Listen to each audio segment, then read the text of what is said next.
my dog.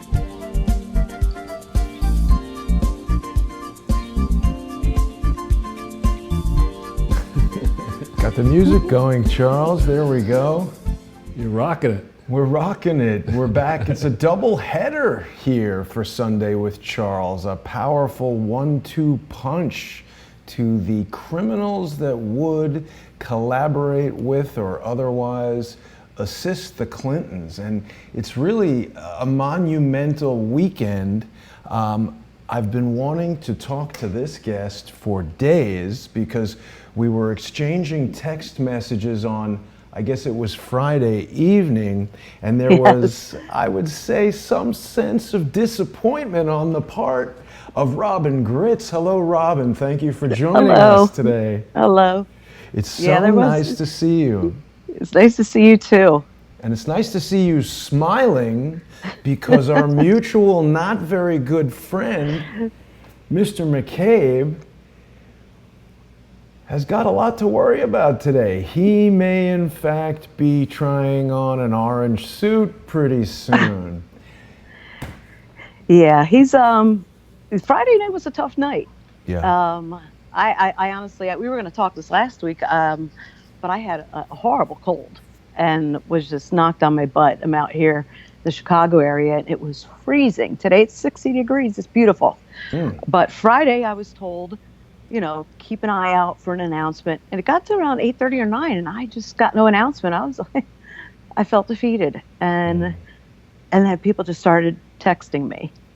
And I woke up my parents. I actually was in a restaurant grabbing just a bite to eat before I went home.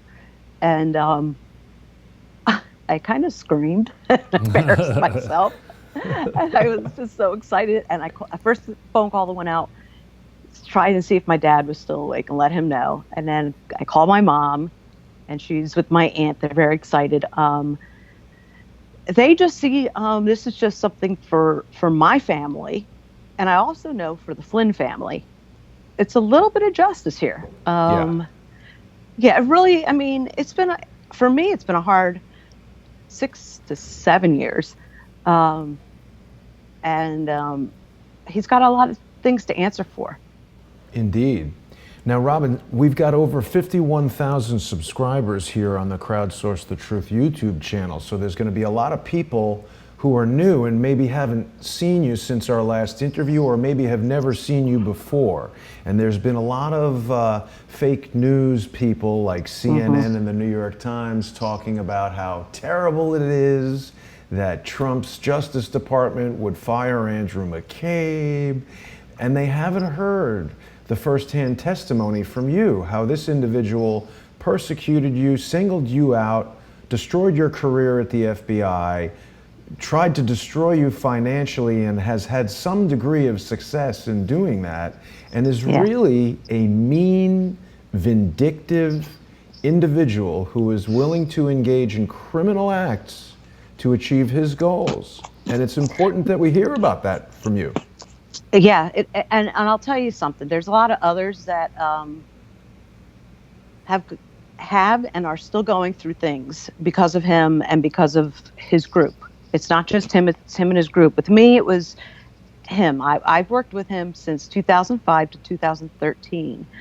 I was a terrorism agent out of the Newark FBI division on 9/11, first responder. I dealt with, I was actually for Newark Division's Flight 77 case agent, the plane that hit the Pentagon. And I dealt with a lot of victim families. Shortly thereafter, we had the anthrax come through our mail system, which is quite interesting as you're trying to handle 911. And I was involved in that investigation.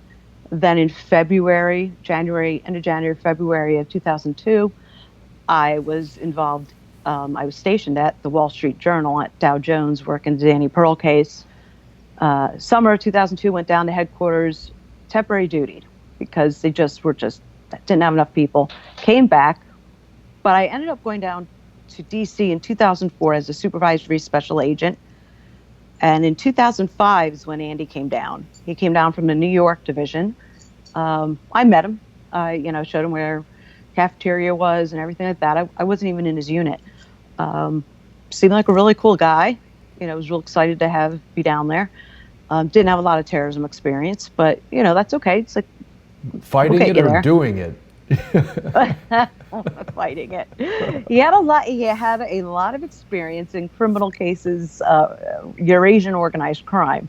And when you look at a terrorism organizations, you can look at it as an organized crime organization here and there. Sure. They do a lot like with recruiting to do a lot like gangs do. With their the funneling money and the money laundering, do a lot like organized crime families do. So I worked with Andy from 2005 to 2013, pretty much almost the entire time. He was my boss at Washington Field Office. There I had the extraterritorial counterterrorism squad. If anyone has seen the movie The Kingdom, I was Jamie Foxx. He was me. He's a supervisor of that squad. When anything blows up, someone gets abducted, an embassy gets attacked overseas, that's who goes. And he became my ASAC there. That's where I got the first taste of Andy McCabe. Interesting. And then when I went back to counterterrorism in 2012, back to the counterterrorism division, I went as a senior detailee to the CIA, and I specialized in Yemen and Somalia terrorism. And if you look at, like, say, the Long War Journal, and you look at what was going on in Somalia and in Yemen at that time, it was an extremely busy time. It's crazy. Out of the blue, I started getting targeted by two coworkers, and they were not only targeting me, targeting another employee, an African-American detailee. And I stood up for both of us. I was the only female detailee, and they didn't stop the harassment. So I filed what's called an EEO, an Equal Employment Opportunity Discrimination case. Within 5 days of my filing that, Andy McCabe, in his signed sworn statement, authorized an OPR, an Office of Professional Responsibility, investigation and internal affairs against me for time and attendance, insubordination, disruptive behavior while on duty, just a bunch of, let's see what we can throw at her. And I have the emails where they're talking about, let's see what we can throw at her. And the next year and a half of my life, and of my parents' life, my sister's life, anyone that knew me, it was a living hell. He targeted me. He anytime I tried to get out of the situation, he blocked it personally. And I have witnesses, I have documents showing that. Andy, someone asked today, like, when did you see this coming? I said, not really. A little bit when I was at Washington Field, when I was working the Robert Levinson case. But mostly when I got back to counterterrorism, I was warned. And I thought, hey, I've known him since 2005. It'd be okay. I would consult him on things, and he would give me pushback on, why are you asking me? I'm your assistant director. Sitting here thinking, I've known you since 2005. I mean, I can walk up to any other assistant director in this building. But Andy viciously retaliated against me, said some very nasty things about me in writing and in person, and ruined my career. I was forced to resign. I could have stayed and tried to do whatever I could to stay in the bureau, but my health had deteriorated. There were health problems with my parents because of this. And I was losing my house because of the legal fees. And so I went up to my parents' house. Actually, before I went up there, I met with my pastor at my church. I went up to my parents' house and I decided I have to resign. I'm not going to beat them if I'm sitting here. They're just going to keep coming. And so after I left, it appears he did still continue to retaliate. I was putting for jobs. I would not, I'd be in the top 3 and then not get the job. Just kept happening. I think more will come out once the OIG report comes out. But for people saying this is political and this is Trump fired Andy McCabe, the decision to fire Andy McCabe came from the FBI's Office of Professional Responsibility. It's the same tool he used against me to push me out of the Bureau. But they got the investigative results from the Office of Inspector General, and they adjudicated, which they made the decision that he was to be fired immediately. Lack of candor. It's one thing you can't say about me. I turned over probably way too much. Probably it was like they were getting sick and tired of getting stuff from me. But it was the FBI disciplinary internal affairs that said he should be fired. Not President Trump has nothing in this. This is him breaking the law. And I have talked to dozens upon dozens of agents since this has happened, and even before this happened. And there's not one single said, keep him in. A lot of them said, why isn't he out on the streets like us, like we would be? He skated, for a long time. I think a normal agent would be out on the street without pay, as adjudicated by the Office of Professional Responsibility a year ago. I do want to point out that I did file the Hatch Act complaint against him last April. Right. No one else had filed. No one else had done a referral. For people who don't know what the Hatch Act is, that's a violation of, he basically, that was for him being politically biased towards his wife's state Senate campaign, something that the FBI and its agents are strictly forbidden from doing. Yeah, I used the example of, if someone asked me, is the FBI mostly Republican or Democrat? I can't tell you that. We didn't discuss that. That's something you just don't discuss. We are held to a more restrictive Hatch Act. And if people want to go to the Office of Special Counsel, it's not the special prosecutors, the Office of Special Counsel, you want to go in there and look up the Hatch Act and then see the more restricted parts of the Hatch Act that the FBI, and as you go up in SES status, what you're held to, you will see his violations. Just wearing the shirt, using his email, his official email. What really got him, though, is that he was not honest. He was not honest with the Inspector General. It appears he wasn't honest with Congress. It appears he wasn't honest with the FBI. Former Director Comey should be taking a look at. What I felt is Director Comey was handed up by Annie McCabe and his little group of about 12 to 15 people. What do you mean by that? Well, when you bring in someone that it becomes the FBI director, they're coming into an organization like, say, Christopher Wray now. He's coming in, he's appointed. He hasn't been there for 20-something years like the rest of them. And he's coming in and depending on these people to tell him the truth, to give him the lay of the land, and to point him in the right direction based on their experience as FBI agents. So Comey comes in after Mueller. Mueller was there for 12 years. Mueller is a very thorough individual. Don't count him out yet. I know a lot of people saying things about him and everything. He's very thorough, so he asks a lot of questions. You would have never been able to get anything over on him like this. But when Comey came in, he trusted the people that were in the leadership circle.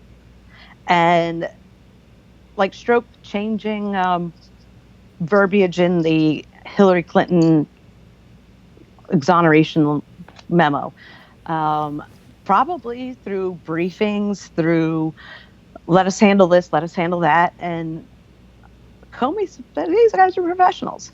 And then all of a sudden he finds himself in the hot seat and unable to answer some questions. If you saw some of his testimony, he couldn't answer some of the questions. And that just kind of shows you that they gave him what they thought he needed. And that's a shame.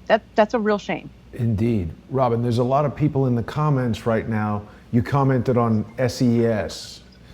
Oh, yeah. Who in the FBI is in the SES? Isn't the SES a separate kind of a thing? Well, a lot of people have been bringing up the SES, and I've seen it all over the internet. I don't know if I have my camera going right, but You do. I was a GS-15, so I was in the GS, I can't think, government general schedule, pay grade. When you have to take an FBI agent or say Secret Service or someone and put them on a level playing field with the military, we don't have generals, we don't have admirals. So you have SESs, and when a guy in the Navy, one of them actually said to me, "When are you going to get your flag?" And I had like no idea what he was talking about. And that was, when am I going to get my SES, which he held as equivalent to him getting his rear admiral status. So a lot of people are making out to be this secret society SES thing. It, in my opinion, and this is just me from being in the government for a long time, SES is a pay grade. It's a way to get paid. So your GS-15, whatever step, your GS-15 getting paid a certain amount. When you get promoted above a GS-15 is when you hit the SES. It's when you become special agent in charge of the Philadelphia office or deputy assistant director of human resources division. That's an SES. I never made it to the SES. So I can't tell you what it's like to be an SES. I have a lot of friends that are retired now that were SESs. And I've gotten emails from them saying, good job, he needed to go. That's a dishonest cop. Yeah. I'm the granddaughter of a Newark PD police officer, Newark, New Jersey. Morris Robbins was my grandfather, and he was the #1 shot in the state of New Jersey. Wow. Yeah, his best friend was an FBI agent. They used to go out shooting all the time. I posted his picture and everything. It's really kind of cool. Yeah. And, good cops don't like dirty cops. Of course Good not. agents do not like dirty agents. And every organization are going to have some. But I think what we're seeing right now is going to make history. I agree. And I would also presume that dirty agents don't like good agents. No, there's no way they could have gotten away with this with me being in there. There's no way. I don't. I guess it's just something that's I've been brought up, and I don't mean to say this to some, but I'm going to say that I've been brought up right. I've been brought up to be honest. I've been brought up and they used to joke with me whenever they did my polygraph. They're like, "Were you brought up Catholic?" I would laugh. They want to know if I was Catholic or Jewish and where the guilt was coming from. And that's funny because my father's side was Catholic, my mom's side was Jewish. So I got both. It's a double whammy. I got the double whammy. But if you really think about it, I'm the perfect person to go into being a public servant, and that's exactly what FBI agents are. We're public servants, and I want to instill and let everyone know. 99.9% of the agents, analysts, professional staff out there are working their butts off for you and working to keep you safe, and are just as pissed at what has just happened. And on Friday, when it got to around 8 or 9, and there was no news, I was getting angry text messages like, he's getting away with it. So I want you all to feel very comfortable to know that the majority, I'd say 99.9%. And I'm going to include the Director Ray, and he has David Bowditch and Paul Bate right underneath him. Great choices. Very solid, ethical, responsible, and honest agents. He's making good calls. He needed to let Sessions take care of this because you can't get the FBI director involved in politics. We already saw what happened when that happens. Right. You get Comey. Now, I know Charles is chomping at the bit to get into some more slides and things, but just before we get off of this, you mentioned that the SES is not a secret society, and I accept that, but we have heard talk of a secret society, sort of a clique within the FBI. What did you see in your experience? How can you describe that, or what can you tell us about that? And, and I've also been talking to Thomas Paine quite a bit and to other individuals. I mean, active agents, retired analysts, active analysts. I did an interview with Sarah Carter when she was at Circa. Mm-hmm. There is a small group, and you're seeing the names. You're not seeing all the names, but you're seeing the main names McCabe, Stroke, Comey, Page, Goddess, What about Aaron Baker, Rouse? Aaron Rouse. He's mentioned in there, and that's shocking to me because I don't know him. I mean, I looked him up. I don't even know his face. He's out in Las Vegas, Yep. and when I saw that, I got kind of scared because I was like, wait a second, And I've been in law enforcement for 20 years, so for me to get goosebumps, it takes a lot. I've also come face to face with terrorists, and telling me they had to kill me. They never could live in harmony with me. So when I get the goosebumps on something, his name came up and I got the goosebumps. So there's this group. I called it a cancer Yeah. that has been allowed to metastasize or just spread. So you start out with maybe a few people. Now you have a core group of about 12 to 15 people. And then you got the people that are enabling them to do it and also getting benefits out of if they just go along with what they're doing, they're going to get promotions. Well, how many And Porsches do you have, Robyn? Let me see my garage. I live in a very, well, it's a small place. I actually walked in here today. It was like, God, it's kind of small. I lost my house. I used to, in order to eat, I sold my jewelry. I also sold plasma, sold basically my blood. After all this stuff happened, because I needed to pay the attorney fees. People are wondering and I'm going to bring this up. I know it's totally off the shoot of it. It's like, why did Flynn plead guilty? I actually met with Tom Fitton from Judicial Watch, and he just said to me, he's like, the process is the punishment. Bingo, right there. Yeah. In 1 year, probably not a full year, I had 50 grand in attorney fees as a victim. I wasn't even someone that was getting charged with anything at what I was paying this attorney for. 50,000. I was without a job that I cannot say how much I loved going to work every day and protecting the American people. And I ended up basically people are like, why didn't you go and appeal whatever was going on? Like, you know how much that would cost me? Yeah. I don't think people realize the expense of defending this type of thing. So when you have this secret society that they were talking about, and I know people made fun of Ron Johnson, and quite honestly, I actually spoke to him about it. It is. I mean, they call themselves secret society. Maybe that's their own little joke, but they had offsite meetings. They and Thomas Paine can elaborate more, but they had this little clique. It was a cancer in the FBI, and if you are an agent in the FBI, and these people find out you're not in the same thinking as them, you're done. If someone would mention my name in their presence, that person's probably gone within a year. So when the election takes place and and President Trump brings in General Flynn as the National Security Advisor, there's a guy that in 2012, 2013 is the first person to stand up for me in my discrimination suit.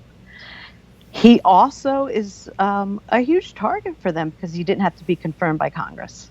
Right. So you end up with the F Flynn, F Trump, that whole thing going on. And I've heard people who were in that meeting saying that, and they didn't mean it. They were just saying it's just that this has happened. You end up with this little group that has all this power. Never should these type of investigations ever be run from headquarters. As a headquarters supervisor, you're a program manager. The field offices do the investigations. So right there's a red flag. And you've also actually already answered a question that's been coming up in the comments. The question being, why don't more of the rank and file FBI agents stand up like you have? And the answer is they face financial ruin, their health, the pressure. People don't realize the expense of this. So I just want to take a minute to remind everyone that Robyn Gritz has got a GoFundMe page, and if you go on to GoFundMe and search ROBYN, Gritz. You can help Robyn pay some of these legal bills and help her get back on her feet. We do want Robyn, and Robyn wants as well, to be reinstated to her job there at the FBI. Robyn, you've told me in private conversations how Andrew McCabe's influence has extended into the corporate world, and he's able to use his network and his influence to prevent you from getting gainful employment. I mean, I don't think people fully appreciate how damaging this is, not only to you, but you are an incredibly experienced, incredibly competent, dedicated, honest officer, agent of the FBI, a special agent with incredible experience. I mean, the work that you did saved lives of servicemen and women in the armed forces, prevented terrorism. And for someone like Andrew McCabe to be lashing out at you like this because you're not on board with his criminal enterprise, I really want people to allow that to soak in. And I also want to remind everyone that they can follow Robyn on Twitter. She is the Valiant Defender, and you can find her at VABelle, VABELLE 2010. And we want to reinstate Robyn Gritz, so you can tweet that hashtag. And Robyn, I think what we might do now for a moment is maybe dip into Charles's presentation, because I think you and I can talk about this, and I definitely want to come see you again in Chicago, or possibly we could meet in Washington, D.C. or something, because there's so much for us to talk about, and your firsthand testimony is really important in what is hopefully going to be a criminal prosecution of Mr. McCabe, because we really need to send a message to people in law enforcement. When law enforcement officers and particularly the management of these agencies are breaking the law, that is a particularly horrendous situation, because what do we do there? So what's really important with what you just said, when I was in the Newark division and I worked some civil rights and some public corruption, I mean, we arrest people. We arrest police officers for this. When they see this going on in the FBI, they're just as angry. And I don't blame them, because I mean, I'm sitting there going, I would have made a case a year ago. So I want also our fellow law enforcement out there knowing that justice will be heard, and you don't get held to one standard and the FBI is held to another standard. Exactly. Well, the FBI should be held actually to a higher standard. Exactly. Because they hold you to, and I mean, being the granddaughter of a police officer, two of my cousins are police officers. Half the family's military, half the family's law enforcement. Wow. You have to understand that this is personal too. Absolutely. I mean, I think about my grandfather, what he would say right now. First of all, he would say he's pretty darn proud of me, and he probably would have taught me to shoot better. I could have better scores. But actually, he would be pretty proud of me right now. He would be, you're taking back what true patriots, what we have fought for in the armed forces. And, a lot of the supporters I have are military. It's because I worked significantly with JSOC and other military components. And like General Flynn, General McChrystal, Admiral Brian Losey. You look at these gentlemen, they are honorable. And why should we allow our people to get away with this when they're looking at me like, what's going on with these people? And so I just want to let everyone out there know that the frustration you're feeling, we're all feeling it.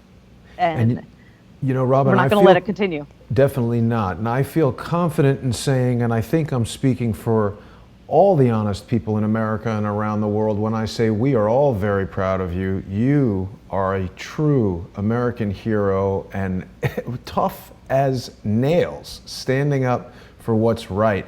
And you've got to be pleased to see President Trump seated at his desk with the Andrew McCabe in jail coffee mug and a lovely portrait of you right there next to him as he says, Andy, you did a great job covering up Clinton crimes, but you're fired. Thank you for the mug, and the mug is awesome and everything. And and I do see. Actually, when I was out at lunch, I did see CNN trying to make this a Republican, Democrat, whole thing. And quite frankly, like I joke, I date myself when I say I was a Ross Perot supporter. Me too. I usually vote. Yeah, I could say, and I usually voted independent. Mm-hmm. I voted either side. And this isn't political to me. This isn't political to other FBI agents. This is breaking the law. So yes. CNN, MSNBC, Fox News, everyone needs to put politics aside and put America first and really look at the law. And that's the problem. But you're right. Yeah, I do like having my picture on his desk there, and and as he's saying it, that was hysterical. I showed that to the waitress. I think I need to make this a T-shirt and send you one. Exactly. Now, without further ado, Robyn, let's transition to Charles's presentation, and we would love to have your commentary on the things that he's going to discuss. Charles? Okay. Well, sure, Robyn. First of all, many thanks for your courage and for your service, and sorry that you've gone through all this. There is a chance that people close to Donald Trump will actually be watching this broadcast. And I wonder, if you could have imagine yourself that you're actually talking to Donald Trump himself, or perhaps to Jeff Sessions or Christopher Wray. What message would you like to give these gentlemen? What would you like them to do next? Oh, well, I would like them to, I've been in this fight for 6 years. I would like, and I know Devin Nunes is actually pushing for this, is take care of this person that really got screwed. I would thank them for the overwhelming feeling I had on Friday. And I'm not boasting about someone getting fired. I'm boasting about what I feel some justice for a lot of people. And I like Jason had just said, is there's a lot of people out there that want to speak out. And I know retired U.S. Attorney Joe DeGenova out of D.C. has said, write to him. He will help you speak out, and he will give you legal representation. So, that's what I've been saying. It's great to have whistleblower status and all that, but it doesn't help you when you have to pay your legal fees. Right. So for him to be saying this is significant, first of all. Second of all, what I felt before he was fired was that justice was gone.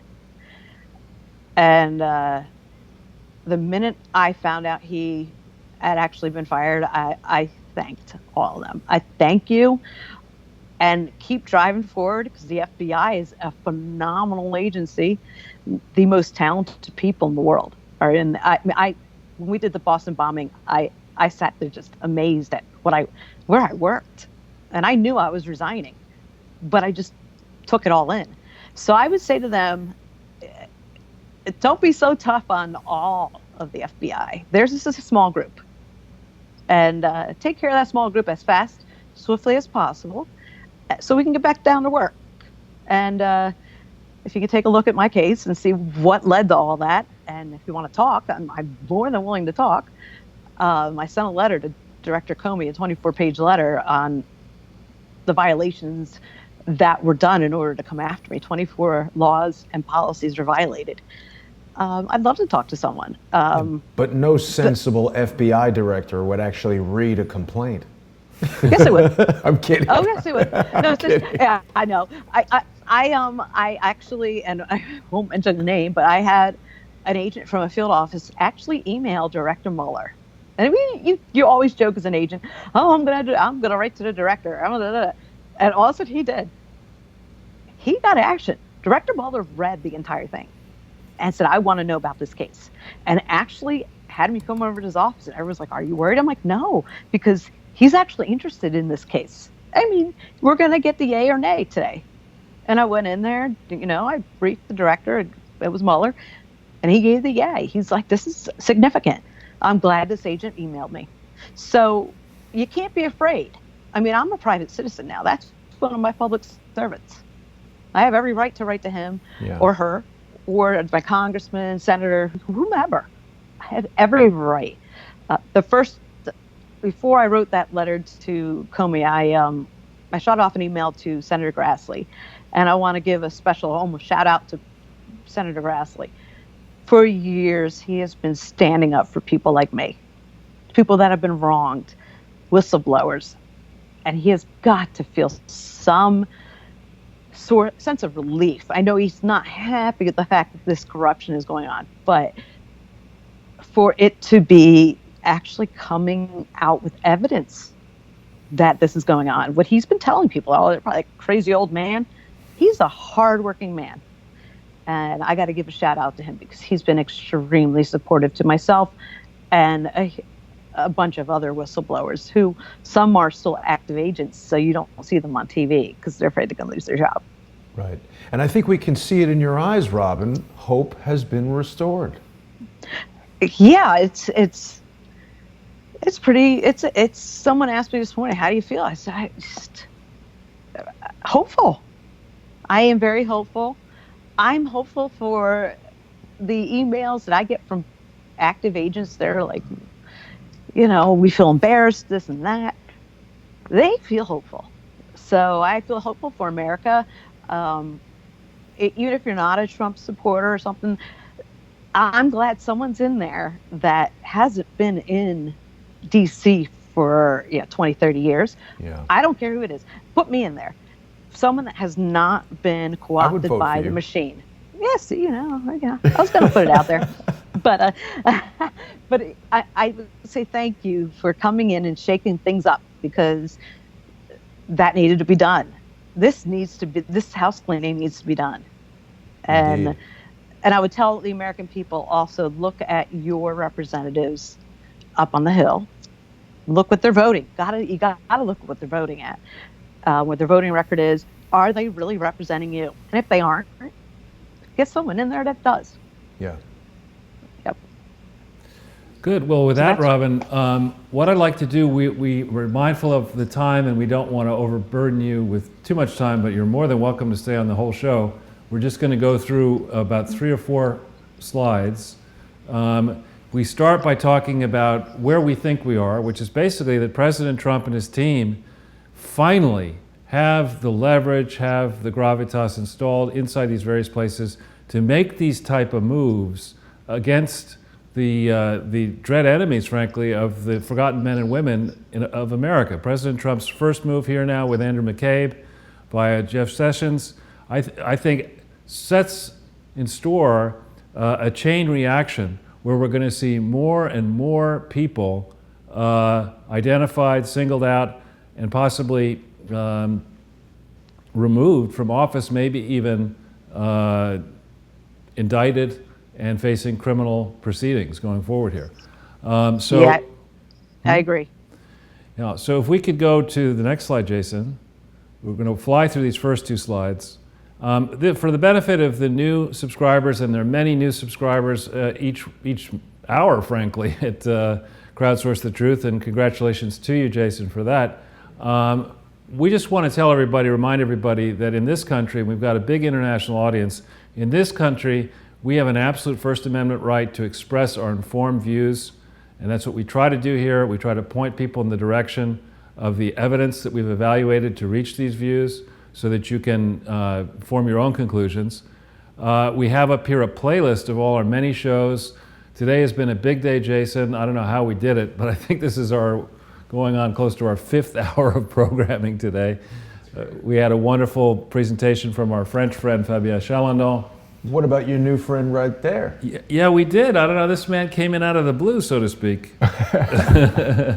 So now he can be behind Hillary while she, writes her personal emails about yoga. Exactly. He appears to be stalking her, actually, which is not a good thing. That's what she said. Yeah, that's not a good thing. So what we'll do first here, we're going to talk about, as we like to do each week, we're going to talk about what actually happened in the most recent week. And the first thing that happened, really, is that Donald Trump, raised the bar here. He upped the ante. He decided, enough of this. He has an absolute right, maybe I would argue even a duty to speak up when he sees wrongdoing. And he decided enough is enough. I think it's interesting if we could pull up that tweet of his. And this, of course, caused heads to explode. There you go. This came out, I guess this is 2 days ago at 9:08 p.m. And ever since then, heads across the mainstream media have been popping like champagne corks the wrong way. People's eyes are bulging out of their head, their eyeballs are getting all red. They're, just can't believe that Donald Trump would make a comment like this. Why wouldn't he have the right to make a comment like this? I think he's saying the absolute right thing. Absolutely. We had a bad apple, not only in the FBI. When Robyn was telling us this is a cancer, it's not like a pinky toe cancer. This is like a brain tumor in the center, Yeah, and Robyn, I don't know if you could explain. My impression is that Andrew McCabe's role as deputy director of the FBI was the person who was really running the FBI, that the head of the FBI is not a figurehead, but he's the outside face of the FBI, and the person who keeps the FBI trains running on time and sits on top of all the various, allocating priorities for resources, and that was Andrew McCabe. Am I right? Yes. Yeah. Okay. Good. Yes, it was. You can hear me, right? Absolutely. Yes. Okay. Yeah.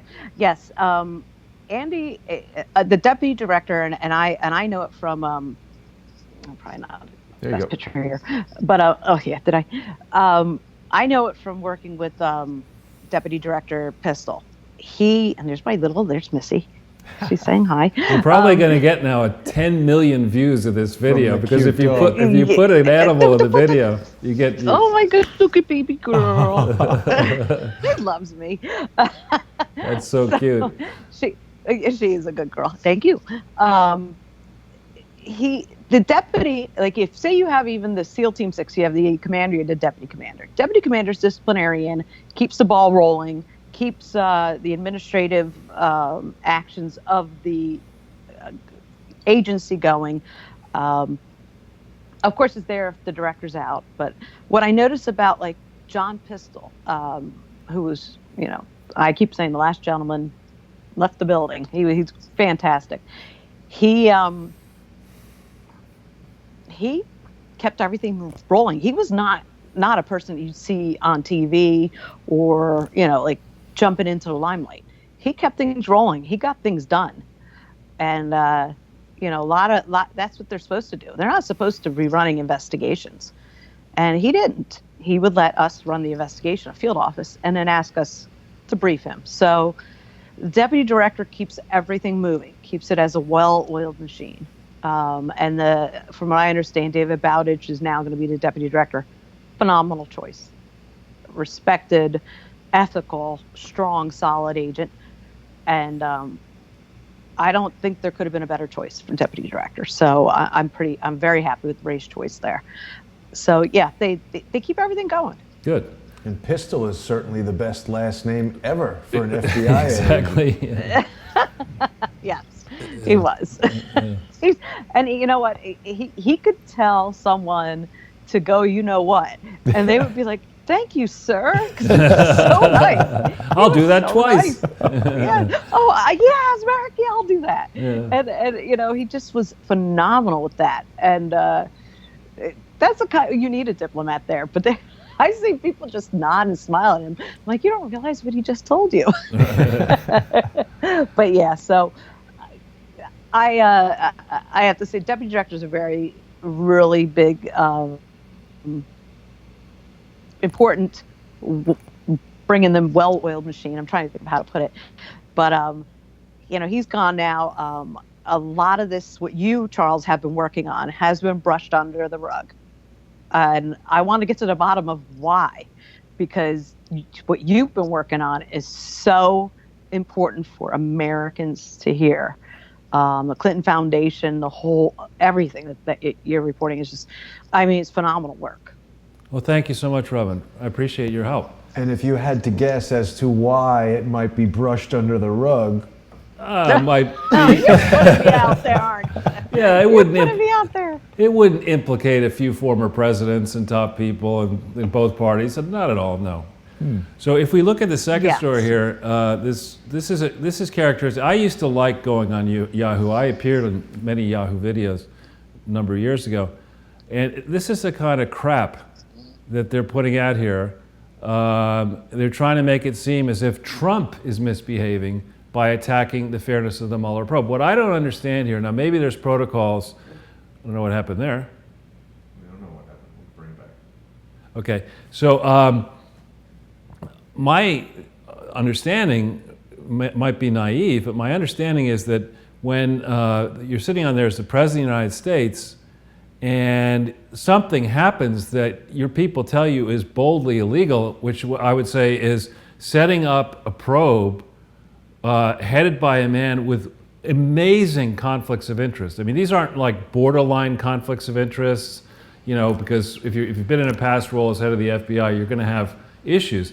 These are, you know, mind-boggling conflicts of interest, both by Rod Rosenstein, you know, as we'll get into this in some depth, and Mueller, involving Comey, involving the Clintons.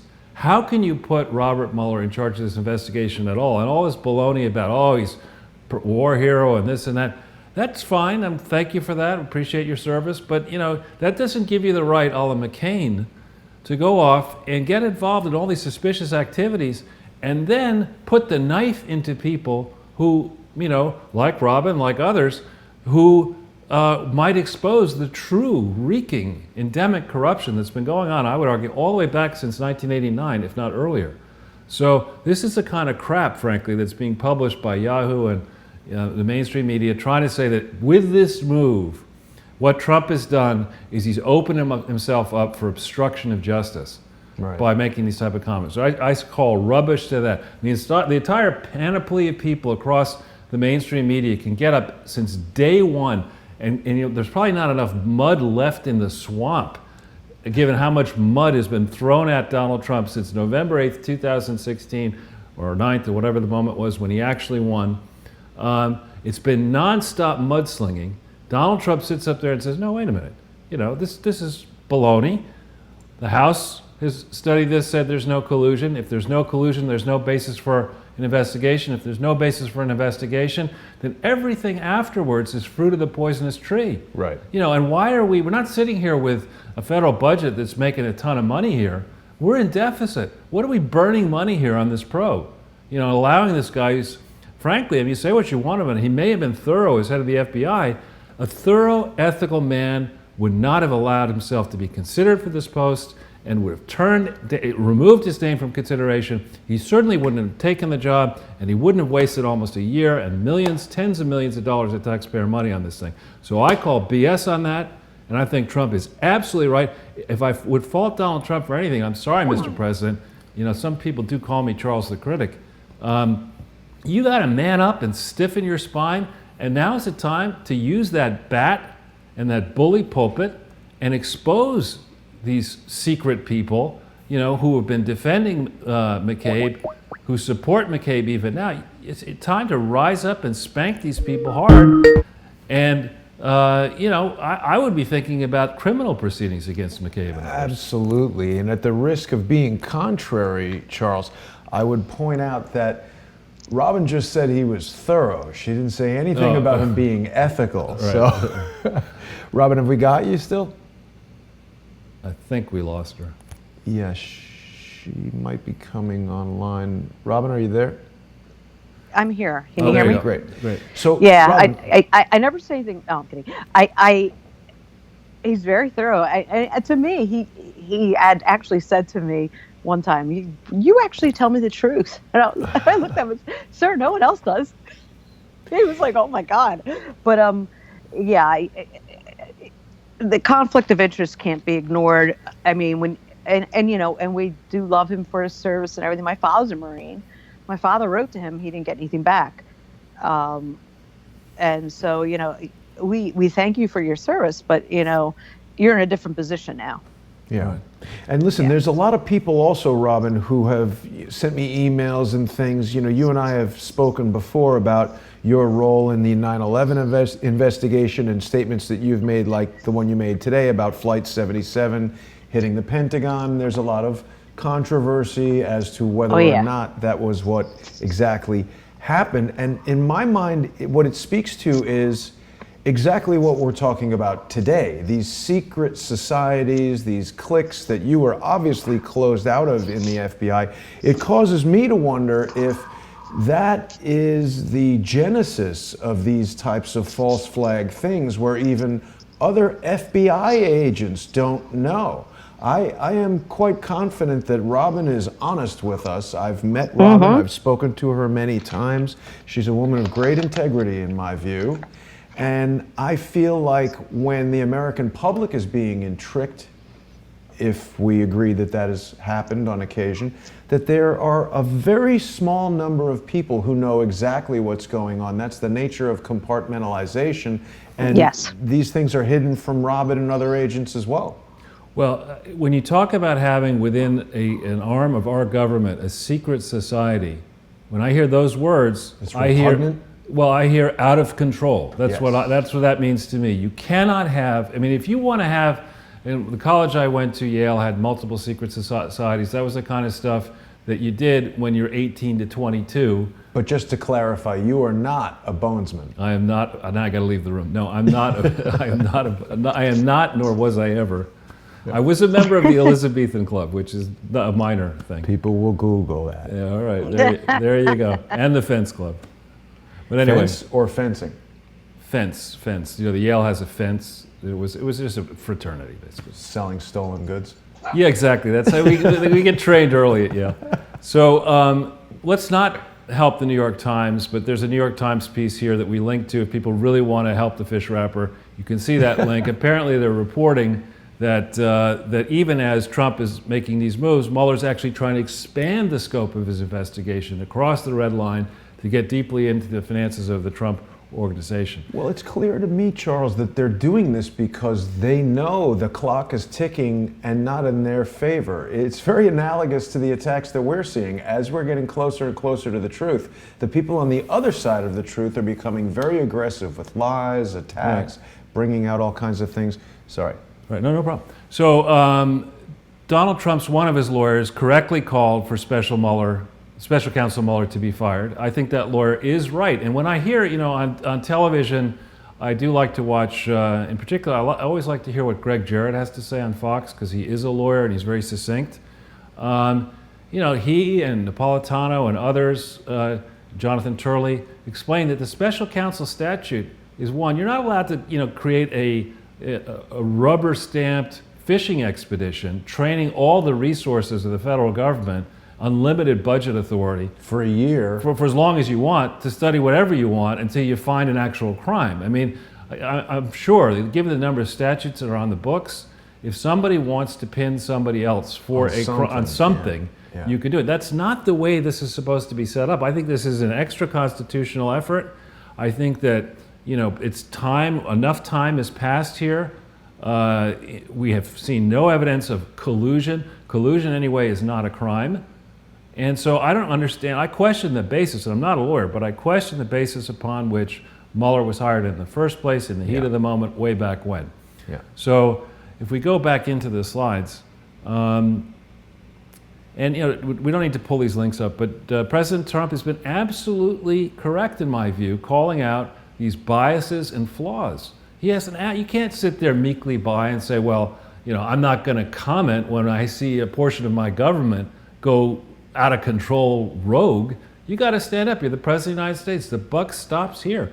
So I think he really needs to continue what he's doing. This Atlantic thing, I mean, the Atlantic is, I don't know who actually buys that rag, but if you look at this article, it's really amusing to actually look at this baloney. This is an article that came out this morning by David Frum. I think he's a pretty famous guy, actually. You know, and saying that this is just the beginning of Trump's, you know, assault on democracy, you know, and taking us towards a dictatorship. Wow. And it's just crazy land stuff. Andrew McCabe sullied the good reputation of the 99.99% of the FBI agents who currently work and all the retired agents. He sullied the name. He calls, by his actions, he's called into question. He and Comey and others, frankly, I was talking to Andrew Napolitano in 2016, and I asked him, do you trust James Comey? And he couldn't immediately say, yes. And when he didn't immediately say yes, I'm far more cynical than most people, having my background in business and takeovers and stuff like that. I've seen a lot, maybe not with bullets flying, but in corporate world.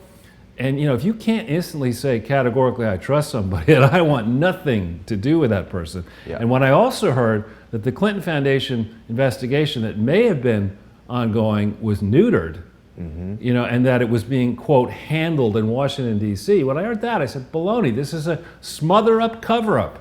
Yeah. And so this Atlantic thing, put that on the long list of publications not worth buying or even reading. Or even if you get a gift subscription to it, see if you can get your money back somehow. Get a credit for something else. We go into the slides. That's good.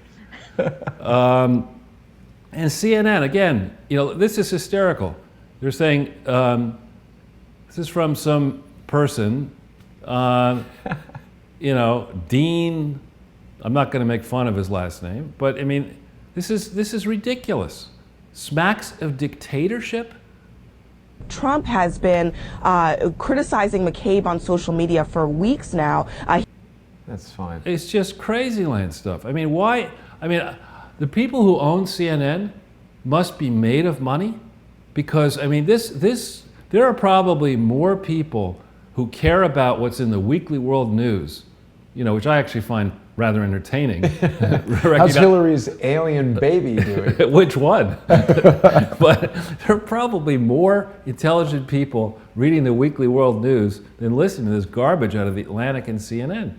Robyn, as someone who's been personally persecuted by this really horrible individual, does it turn your stomach to see these articles with people saying that Trump is being a dictator for finally exercising the law?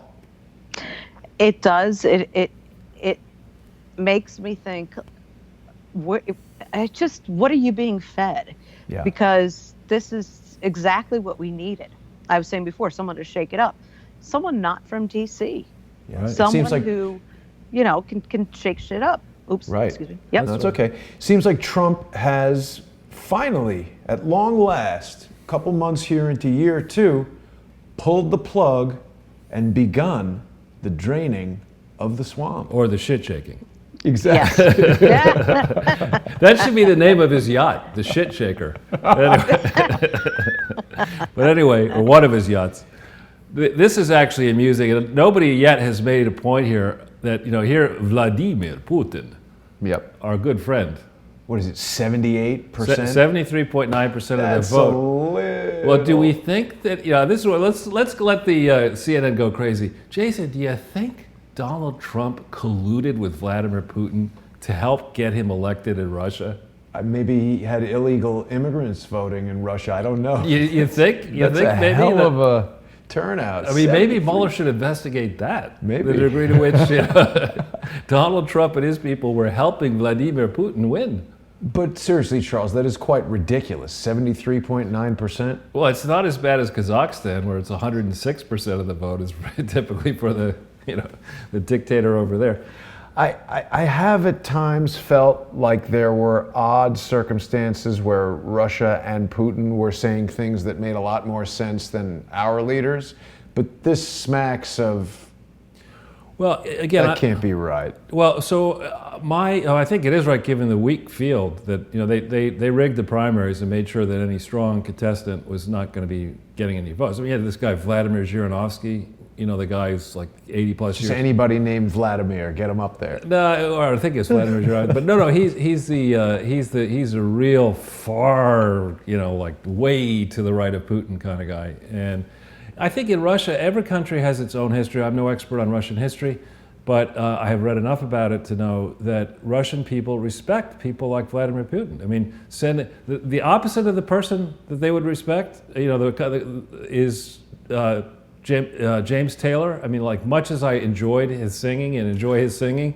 you know, you blow up Paris and you send James Taylor over to sing "You've Got a Friend." That's not going to impress many people in Russia. No. That's like, you know, they don't like weakness, right? I mean, that's about as no weakness. Strong as having, you know, Elizabeth Warren tell you about, you know, the Indian warcraft that she's going to put in place to win the battle against ISIS. I mean, it's just ridiculous stuff. So she's got a players club at Foxwoods. I think that's about as Indian as she is.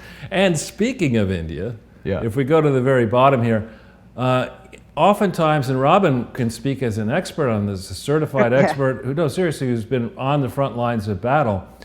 You know, generals do scenario planning, and maybe the FBI does scenario planning about what are the things that could erupt and trigger us into a world war next. Very few people are watching India, and as Barack Obama likes to say, Pakistan. Right. I mean, the people in the ISI, and in particular that guy who was running the nuclear program, who was a straight-up thug criminal, you know, was basically in the black market sale of nuclear weapons to terrorists and people around the world. There are a lot of, you know, dangerous people in Pakistan. And in India, where I've spent a lot of time, I've been to Pakistan twice. I've been to Karachi and Islamabad, and I'd rather go to Sing Sing than go back to either one of those two places. But we haven't heard much about Imran Awan lately. They keep delaying his case. Well, we better get into that, because I mean, it's shocking to me that the Attorney General of California and his deputy would have actually hired that nutcase. What? Yeah, Xavier Becerra was the one who signed the contract when he was in the House, hiring Imran Awan and, quote, overseeing the efforts to allow these spies, I think, to basically have access to secrets that were sent into the House, and I don't know, just to the House, I think, to many, many congressmen, Debbie Wasserman Schultz, and many people of that ilk, I think exclusively Democrats, were using this Imran Awan service, and nobody was overseeing it. And, you know, did the FBI know anything about this? I mean, somebody must have noticed that secrets were, you know, going afoul. Well, I'll remind the audience and you, Charles, that we here at Crowdsource the Truth, working with Laurel Everly, who was just a citizen who rented a home from Imran Awan, a home that he purchased with the ill-gotten loan, we discovered evidence of this illicit server in the shed at 4809 Sprayer Street. There was a Cox Cable internet account that the owner of the renter of the home didn't know about, and a locked shed with a light on 24/7, cooling unit in there. I don't know why the FBI or the U.S. Capitol Police couldn't find that, and we could, but that was interesting. Well, they were too busy persecuting Robyn. That's exactly right, and texting their girlfriends about how much they don't like Trump. Yeah. Oh my gosh, yeah. They, you know, to see those numbers of texts, you're like, did you work? Right. I mean, I don't, as Jason knows, I don't actually like texts that much, but I can't conceive of sending somebody that many texts and then also having the high job that the guy supposedly had. And let's not forget that he was married to somebody else. Right. And we don't know yet whether that's the only girlfriend he has. People who behave like that may well have a girlfriend in every port. Where does he find the time? He's probably hired the Imran Awan people to do his work for him. Anyway, so the real question here is who, if we go back just for a second, who and what will be fired next? Who as in people and what as in weapons is going to be fired next? Because what I fear here is that the deep state, in order to distract attention from the real festering corrupt problems here and frauds, will maneuver us into a shooting war.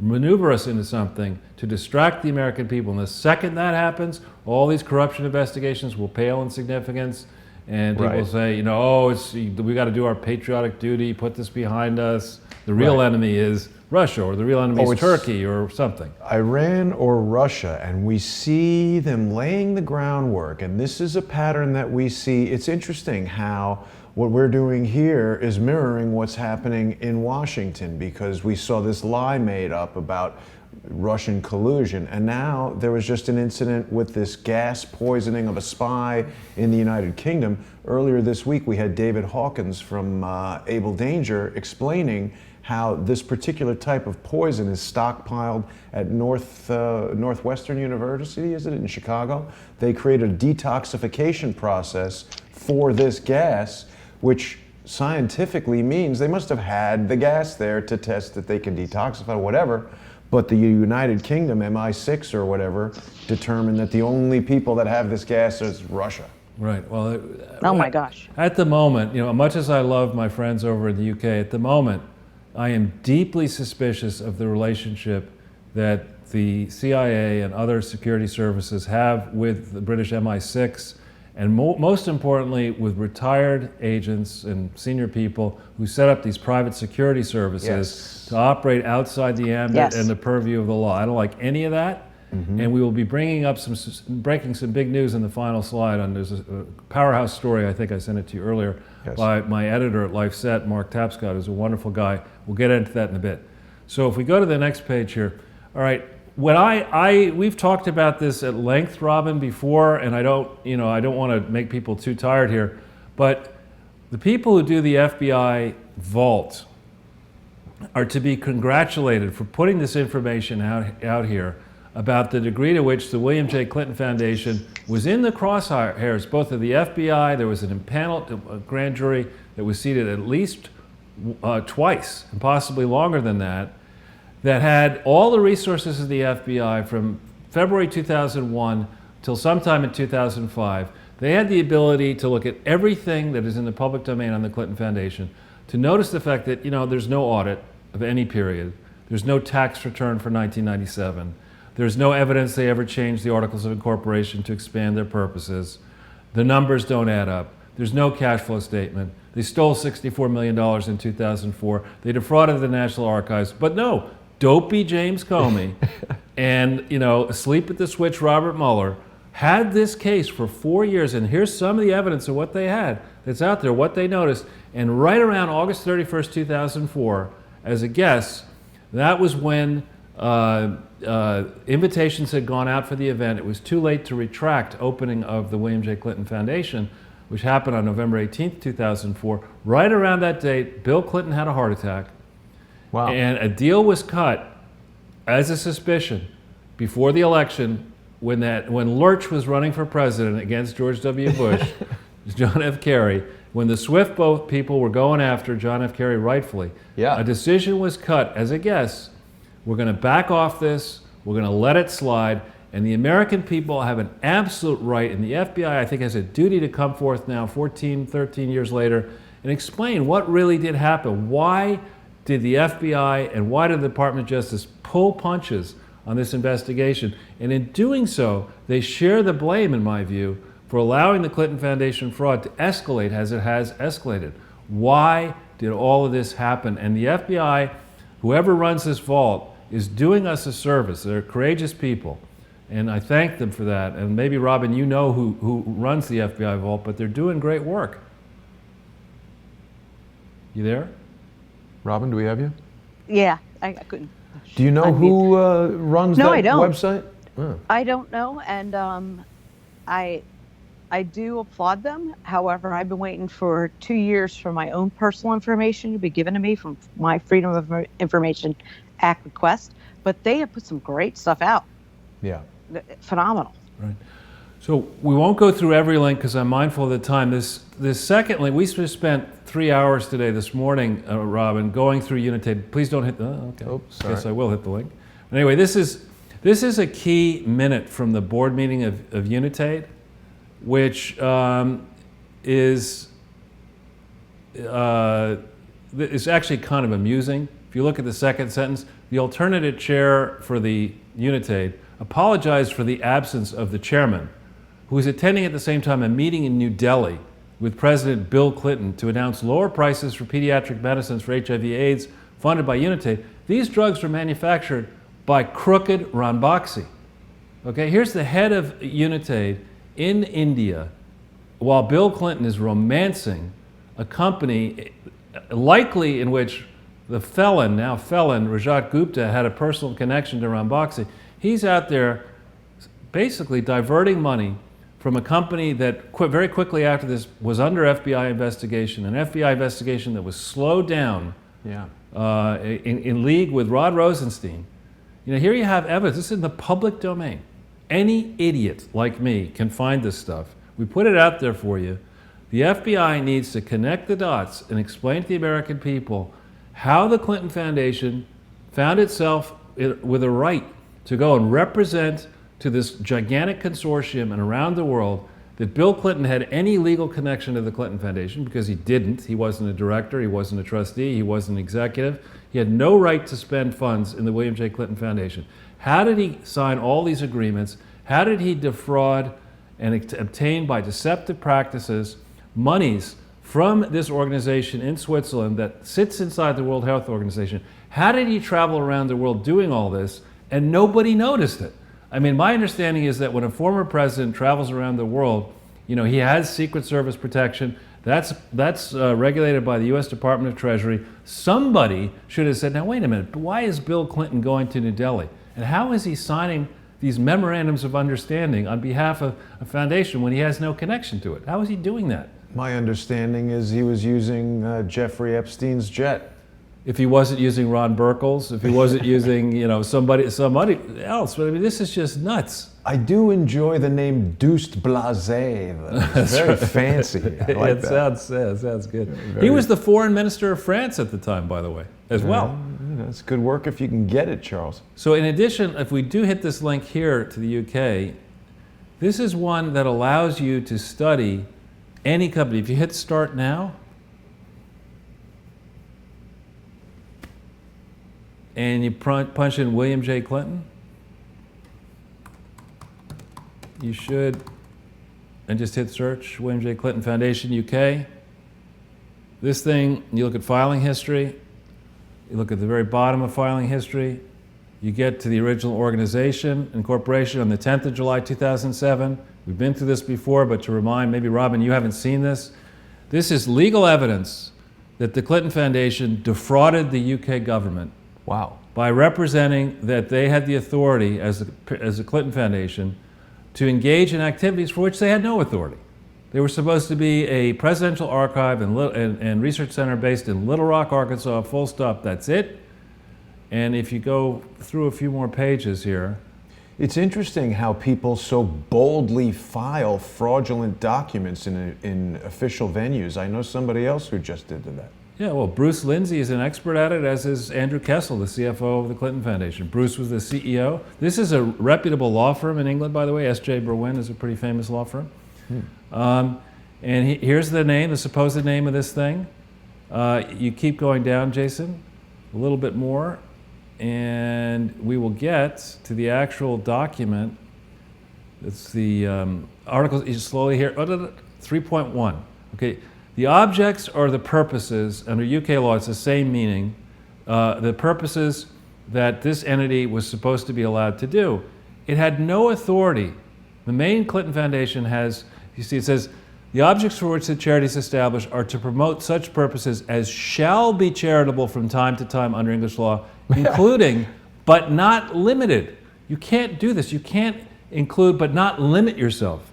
Under U.S. law, you've got to only pursue the purposes you're allowed to pursue. This paragraph is not allowed under U.S. law, but it certainly was not at the time authorized to cause, to advance the, what does it say? Promote such purposes relating to the advancement of health or the saving of lives in general, and also in particular, by the alleviation of suffering caused by the pandemic of the AIDS virus. This doesn't say alleviate the suffering caused by HIV. This says full-blown AIDS, which is a different thing than HIV. HIV ultimately then, you know, results in you having AIDS, and there's a very different thing from curing AIDS. Nobody can cure AIDS. You are able to retard the progression of HIV into full-blown AIDS. So if you look at this the way a lawyer should be looking, and again, I'm not a lawyer, you would look at this and say, you know, this doesn't say anything about what they're actually doing. It certainly doesn't say they could be providing food, which is, and you go to the next page, you know, suddenly you're allowed under this UK thing, this is all AIDS virus, and then you could go into the advancement of health, or the saving of lives, by promotion of healthy nutritional practices. There's no authority for that in the Clinton Foundation main thing. Like hot sauce. And yeah, exactly. And the relief of poverty, that's also called the making of money. That's not, that's not charity to say that I'm going to make money for people. I mean, that's ridiculous. The resolution of conflicts, that sounds nice. And then the advancement of environmental protection or improvement. Exactly what does that mean? The advancement of environmental protection or improvement. You would never get this thing approved under U.S. law. Well, it's written like a marketing document, not a legally binding anything. It's using these superlatives and these inaccurate terms. Like, people who are watching might be like, oh, this guy Charles Ortelli's being such a stickler. But this is the way contracts are written. You can't have vague language. Well, it's worse. No, not this. I mean, the way you're describing. Yeah, no, it's even worse, Jason. Actually, the way this kind of stuff works is that when you set up a charity, the first question you should be asking is, do I have the right to spend the money that's in this charity to pay for Bruce Lindsay and Andrew Kessel and this English law firm to fly over to England and set up this organization in the first place? And the answer to the question is, no, you don't. You didn't have the authority to even do that. So where is the board minute prior to July 10th, 2007 that says any independent directors thought about this for more than a nanosecond and reached a reasoned conclusion, and who provided the legal advice that said you could do this? And by the way, they also lie in here about the version of the Articles of Incorporation that were binding at this moment in time. That's a minor technicality, but we're giving you here, the FBI and others, references so you can pin down and recreate a chronology to show just how diabolically awful these people were. And this wasn't an inadvertent set of mistakes. This is a pattern and practice of fraud, deceptive practices around the world. They needed covers. As a guest, we're going to discover when we pull on this string, we're going to discover that somebody in the UK or somebody at Unitaid was saying, hang on, you want money out of us now. We can't give you money until you produce a subsidiary somewhere that it has the authority to follow these purposes of fighting HIV/AIDS. So you better create a subsidiary. I'm Tony Blair. I'm on the way out in June of 2007. I'll get my best buddies, in this company's house to, let this thing through. And I got another buddy over here in the Justice Department, the equivalent in the UK. Nobody's ever going to look at it. We're covered. We got the perfect subsidiary. Don't you worry. That's going to be in the file somewhere, something like that. So then, in 2008, and Robyn, I don't know if you've had a chance to read this Zero Hedge article. If you haven't, it really, for someone with your background, this provides the so-called death memo from Kamiki Gibson, who is an accomplished lawyer who reviewed the status of the Clinton Foundation from June of 2008. It was finished. It's a draft version. It's a WikiLeaks product. It's worth reading. Ask yourself as you read this memo. This is a memo that was addressed to the CEO of the Clinton Foundation. He receives it 4 days after he receives this thing. He signs the Memorandum of Understanding. This man, Bruce Lindsay, signed the Memorandum of Understanding with the incoming Obama administration, revealing none of these problems. In this memo, it's soup to nuts. Nothing we ever did was right. We got an endowment, that we rated an endowment. We had none of our filings are right. We've got sex harassment suits at the wazoo. We're paying, all of our subsidiaries are a smoking ruin. And they're signing a document. This guy, Lindsay, signs a document, a lawyer, I might add, regulated by the Code of Professional, I hope he's not a blood-sucking lawyer, but a lawyer regulated by the Arkansas Code of Professional Ethics, or whatever it's called. You're not supposed to do this. And yet it's in the record here.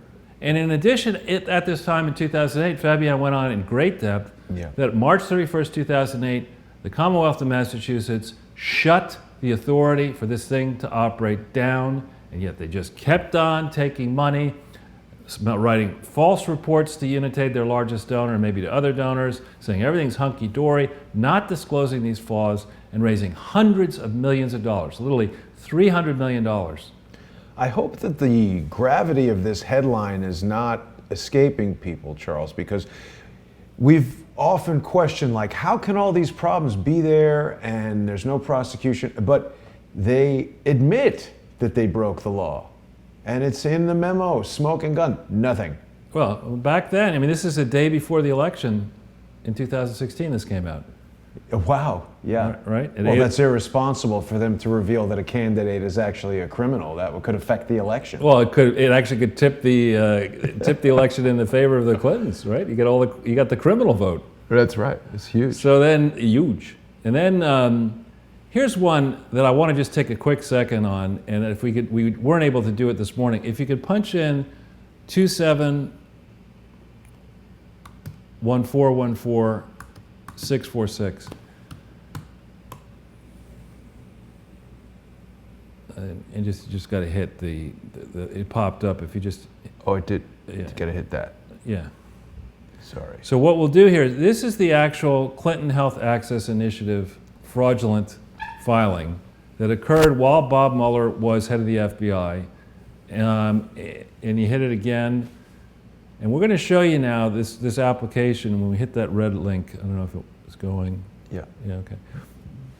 We're going to show you the actual applications. Of course, it's not on the Clinton Foundation website because it's material. It's something you'd like to see. If you hit that one, this one here. Yeah. It should come up in a second. All right, this is a formal application that went in on December 31st, 2009. Okay, and it's very, very lengthy, and it is incomplete. The version that was put out here is not complete. If we go down to part 4,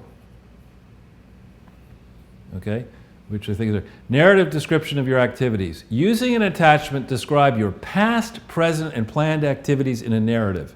If you believe that you've already provided some of this information in response to other parts of this application, you may summarize that information here and refer to the specific parts of the application for supporting details. Remember that if this application is approved, it will be open for public inspection. Therefore, your narrative description of activities should be thorough and accurate. Okay? Do they provide anything? Nothing. Not anything. You're not allowed to do that. You know, there's nothing in the file here, and of course this application is not on their main website. You keep on going down slowly through this, if you would. We get, I think, in part 8. Part 5 is long. 8, your specific activities. If we go to 12A, which is further down here.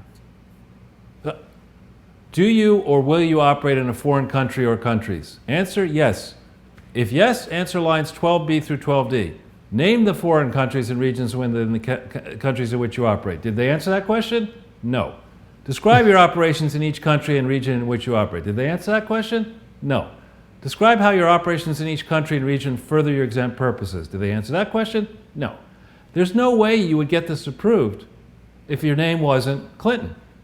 And this fraud is so massive. The question is not how big is it? The question is, and the real questions the FBI should be asking here are, what does a correspondence file look like in the IRS for this application? How many eyes were on this? How many emails were around this? How many of the emails went to the Clintons? Either the State Department and other places. Because remember, this thing, server. Exactly, through that server, what's left of it. Where are all those emails? And remember, the same person who was dispatched by the Obama administration to retrieve the Lois Lerner missing emails is the person who was sent to retrieve the Secretary of State missing emails. And the FBI really needs to zero in on this. There is a reason Lois Lerner's emails and Hillary Clinton's Secretary of State emails are still missing. And the reason is, in my view, that the Obama administration, and we've got to find out all the people in the secret society and whatever political, all of those people weaponized the IRS during the Obama administration. And that is indefensible. For that crime alone, every single person who did that needs to be fully exposed. Examples need to be made of these people, and they need to pay a very heavy burden, a very heavy price. If Corinne Brown is going to spend 5 years in federal prison for operating an $800,000 slush fund in her spare time, people who weaponize the IRS against the Tea Party and in favor of the Clintons, there is no way you can defend that activity. And people who were involved in that, who grudgingly went along in that, for whatever reason, they need to be singing like canaries. They need to be begging for mercy. Perhaps some leniency can be shown to the people who cooperate. But the people who obstruct this now, and if they're leading the obstruction from the bunker in which Michelle and Obama and Michelle and Barack and Jarrett now all live together, which is a little bit odd, if they're doing it from there, then it doesn't matter that he was the first African-American president. It doesn't matter their ethnicity. You could be, because you're a minority, that doesn't mean you have the excuse to lead the largest unprosecuted set of frauds in world history and get away with it because you're an ethnicity. That's not right. So this is an example. I could go on at more length, but just the things I've shown you here, and there's more that will be coming out in coming weeks about the problems here. This is just one of the many fraudulent applications that were put together and approved at light speed while Lois Lerner, dopey Lois Lerner, crooked Lois Lerner, was in the IRS. This is one that's interesting that I was looking, Robyn, not that one, this one here, I was looking for news on Anna Chapman, and look what comes up. This is within the last 24 hours. Hope it will come out. Check this out, Jason. British former husband of Russian secret agent Anna Chapman died of drug overdose, aged 36, despite his family insisting it was natural causes. I hadn't heard anything about that. When did that happen? This came out yesterday. Huh. And so I have some real questions, Robyn, and I'm not necessarily asking you, I'm certainly not asking you to reveal any confidential information, but when I saw the fact that the spy ring was rounded up June 27th, 2010, and that spy ring only, instead of being dry cleaned, instead of being indicted and convicted and whatever, and then sent to prison, then when that spy ring, elements of it were just shipped right out to Russia so quickly, you know, as the Tea Party was gaining momentum, as we faced an election, an by-election or whatever you call it, in November of 2010, I think we need to go back over that ground and understand who made the call that instead of, you know, keeping these Russian spies who had been rounded up, you know, in whatever places people are kept as they're, you know, interrogated, who made the call on rolling these spies up and then just quickly agreeing to ship them off to Russia? Who was involved in that decision making? Because that, to me, reeks to high heaven. And Robyn, I don't know what you think about it. That is a really interesting question, because I think what they did is they just shipped them out. If it didn't, you know, if it hurt their own case, they shipped them out. But it'd be interesting to track down each person. Well, I'm going to break some news here. I've told Jason this. I happened to be at a party 2 days before, I think it was 2 days before the roundup, might have been the day before, where I met Anna Chapman. And I was with a friend. There's a famous economist called Nouriel Roubini, and it was a party in his honor, and there were, you know, probably 45 women and 10 men. And I went with a friend of mine who actually is from Belarus. And as we got close to this party, my friend said, I know this building. You know the story. And I get closer and closer, and we get in. She said, I know this apartment. And then they fling open the door, and there's Anna Chapman. She was not wearing a bathing suit, but she's in real life, she's quite beautiful. Well, she must look amazing naked if she wasn't wearing a bathing suit. Well, that's the way you think immediately. We're gonna close that door for a moment. Sorry. It's a nice door, but I presume she was wearing clothing despite not wearing a bathing suit. At that point in the evening, she was indeed. Oh, yeah. boy. Anyway, so what does she say to the door flings open? And Robyn, you know how this happens. Some women will do the kissy, yeah, screaming. They couldn't, you know, they hadn't seen each other in a while. Anna Chapman turns to me and says, "Don't I know you from the Hamptons?" And being the idiot that I am, you know, like you, Robyn, I like to speak the truth. I say, absolutely not. I hate the Hamptons. I can't stand going there. I give her 10 reasons why I would never be there, and you couldn't possibly know me from there. Then I read 2 or 3 days later that is a code phrase that Russian agents used to try to identify whether somebody else was a Russian agent, which tells me that even she didn't know all of the people who may have been in Russia, you know, in America, deep sleeper agents. And so, wow. When I knew that, And, you know, I was extremely upset, frankly, at the person who arranged for me to go to this party. They said it was going to be a small dinner party with, you know, some very famous investment people and Nouriel Roubini. I had every reason to believe he's a famous guy, that those people would be there. Instead, it was a Nouriel Roubini crazy party. And then 2 days later, Anna Chapman is, you know, rounded up and then ejected from the country. So that just doesn't, to me, especially when we put the other piece of it together, the uranium one and the Rosatom issues, and, you know, the whistleblower's name, William Campbell. That project, I think, started well before 2010, you know, and Mueller was involved himself, apparently, in that uranium one and uranium sensitive issue, because it was a big issue. You know, what was going on, loose weapons in the Soviet Union, former Soviet Union. And you know what was going on at that time, Charles? What? I was working the Robert Levinson case.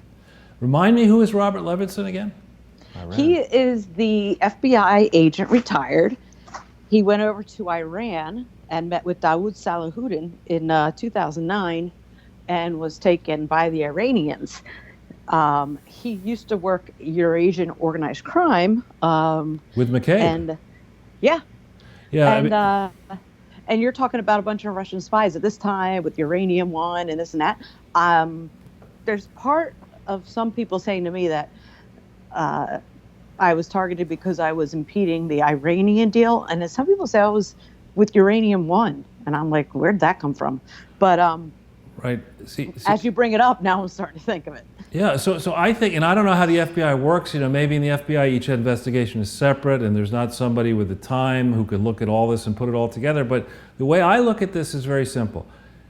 Starting in 1989 or 88, as the Berlin Wall fell, as Eastern Europe began to fall apart, then 92 as the Soviet Union blew up, there were elements in this country and other countries that thought, we are going to exploit the former Soviet Union. We're going to misprice all these assets that are going to be privatized. We're going to steal that market, which was GHWB.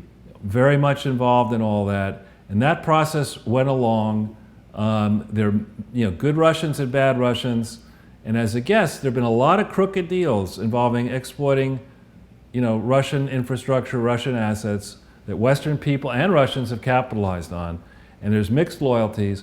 But starting in about 2009-10 timeframe, there was this project, the Skolkovo project. Oh, yeah. When FBI agents had warned about the dangers of that. It doesn't take a genius to say, well, transferring technology from the United States into Russia, you know, in unsupervised ways, under the Obama Justice Department, with Hillary Clinton in the State Department and the Clinton Foundation, you know, cash machine running an overdrive over here, that couldn't possibly get you into any trouble. So, you know, I think what we need to do under the FBI, we need to go back into this and say, all right, who are the people? Peter Strzok, I believe, at some point was involved in counterterrorism. McCabe was involved here. He'd be in counterintelligence, both of them in Eurasian organized crime, that would have been involved. All right, well, but whoever the people were, somebody needs to go back over this and say, you know, we may have many more cancers inside the FBI than we previously assumed. Yeah. We may also have, and this is the danger, I was married and I had a professional wife until we started having children. Somebody was working in another job. Yeah. And, you know, you have these couples involved in this where, you know, one couple's in the FBI and somebody else is over in the SEC or whatever. One couple's in the FBI, another's a lawyer, another's a politician. So these two career couples, you know, it is quite possible that when they get home, they actually tell things to the other person that they shouldn't be telling, and that other person then has a way of trading off it. When you start seeing the U.S. government, you know, agreeing to do these sustainable and other projects in Russia, and you see people warning about it, and you then learn later on that John Podesta is personally profiting through Joule Unlimited, you know, in these projects, you got to ask yourself, you know, who is in a position to stand up within the FBI and assist with the Justice Department, assist the IRS, and say, wait a minute, this is fraud. This is, you know, government people concocting deals with political donors and taking backhanders at the end once they leave. This is the kind of behavior that we cannot let happen. And I think we need to have a special, perhaps public task force. Yeah. Go back over this Skolkovo project, go back over, for good measure, all these public-private partnerships that happened, and the stimulus, these green projects, the Solyndra, all of that, project by project by project, systematically. I don't care if the statute of limitations has passed. You know, we need to understand what happened here. In any of these that involve a charity, Yeah. there's no statute of limitations issue, I'm told by lawyers, because the charity can be retroactively revoked. It almost seems, Charles, like Andrew McCabe looked at this Eurasian organized crime and said to himself, I'm going to make that my Asian organized crime. That's right. I'm Asian. Yeah. Hey, what the hell, you know? And in addition, Robyn, again, I know you've got lots to do, but if you have a chance, it's really worth your while, and the Crowdsources as well, this Fortune magazine article, if we can pull that one up, Jason. This one here, third, yeah. You know, this is, I'm not seeing the slides, so Jason, you're going to have to send me the links. Sorry, I can adjust that right now. Yeah, so this is an article in Fortune magazine on May 15, 2013. It was clearly done over, a lot of work was put into this thing by a great writer, Catherine Eban. I've tried to contact her, but she won't respond. She seems to mention she has all kinds of evidence that's not yet in the public domain. But this goes into the dirt, some of the known dirt, as of 2013 involving Ranbaxy. And the question I have here is, who was making the decisions to let it take so much time? The project began, the concerns began on August 18, 2004, but it wasn't resolved till May 15, 2013. Now, we're not talking here about garden variety loan sharking, which is bad, prostitution, which is bad, or whatever. What we're talking about here is an endemically crooked company in India that at the time was supplying a large share of the generic medicines that were sold in the United States of America, and that had hooked up with a former president of the United States to promote the sale of adulterated HIV/AIDS medicine around the world, much of which was purchased with taxpayer funds, either through PEPFAR or through the Global Fund, government's funding that, or government contributions to the Clinton Foundation. Who made the decision to slow down that investigation and not go right for the jugular? Shut that Ranbaxy company down as quickly as possible. And why has it taken so long, and why hasn't there been real follow-up? And Rod Rosenstein's signature as the U.S. Attorney for Maryland, this is a Maryland case, is on the settlement. He was centrally involved in this. How do you let that guy select Mueller to look into this hornet's nest where there's so many problems involving these people, and then expect a normal, sentient human being to look at this and say, oh yeah, I trust the Mueller probe. There's no conflicts here. It's clearly because Donald Trump is a dictator. Exactly. He put the dick in dictator. Anyway. Exactly. And if it was anyone else, oh yeah, he's another dictator. She's another dictator. Right. Right. That's corruption. So then we hit this link for your benefit, Robyn. I hope you can see it. This one here. This is a link that members of the FBI, you have the ability to look at the whole shooting match here, not just simply. This is only part 11 of 19. If we go back, I think if you can. There's an index for this that will give us all of the 19. But anyway, there are 19 separate dumps here. This is just part 11 of the 19.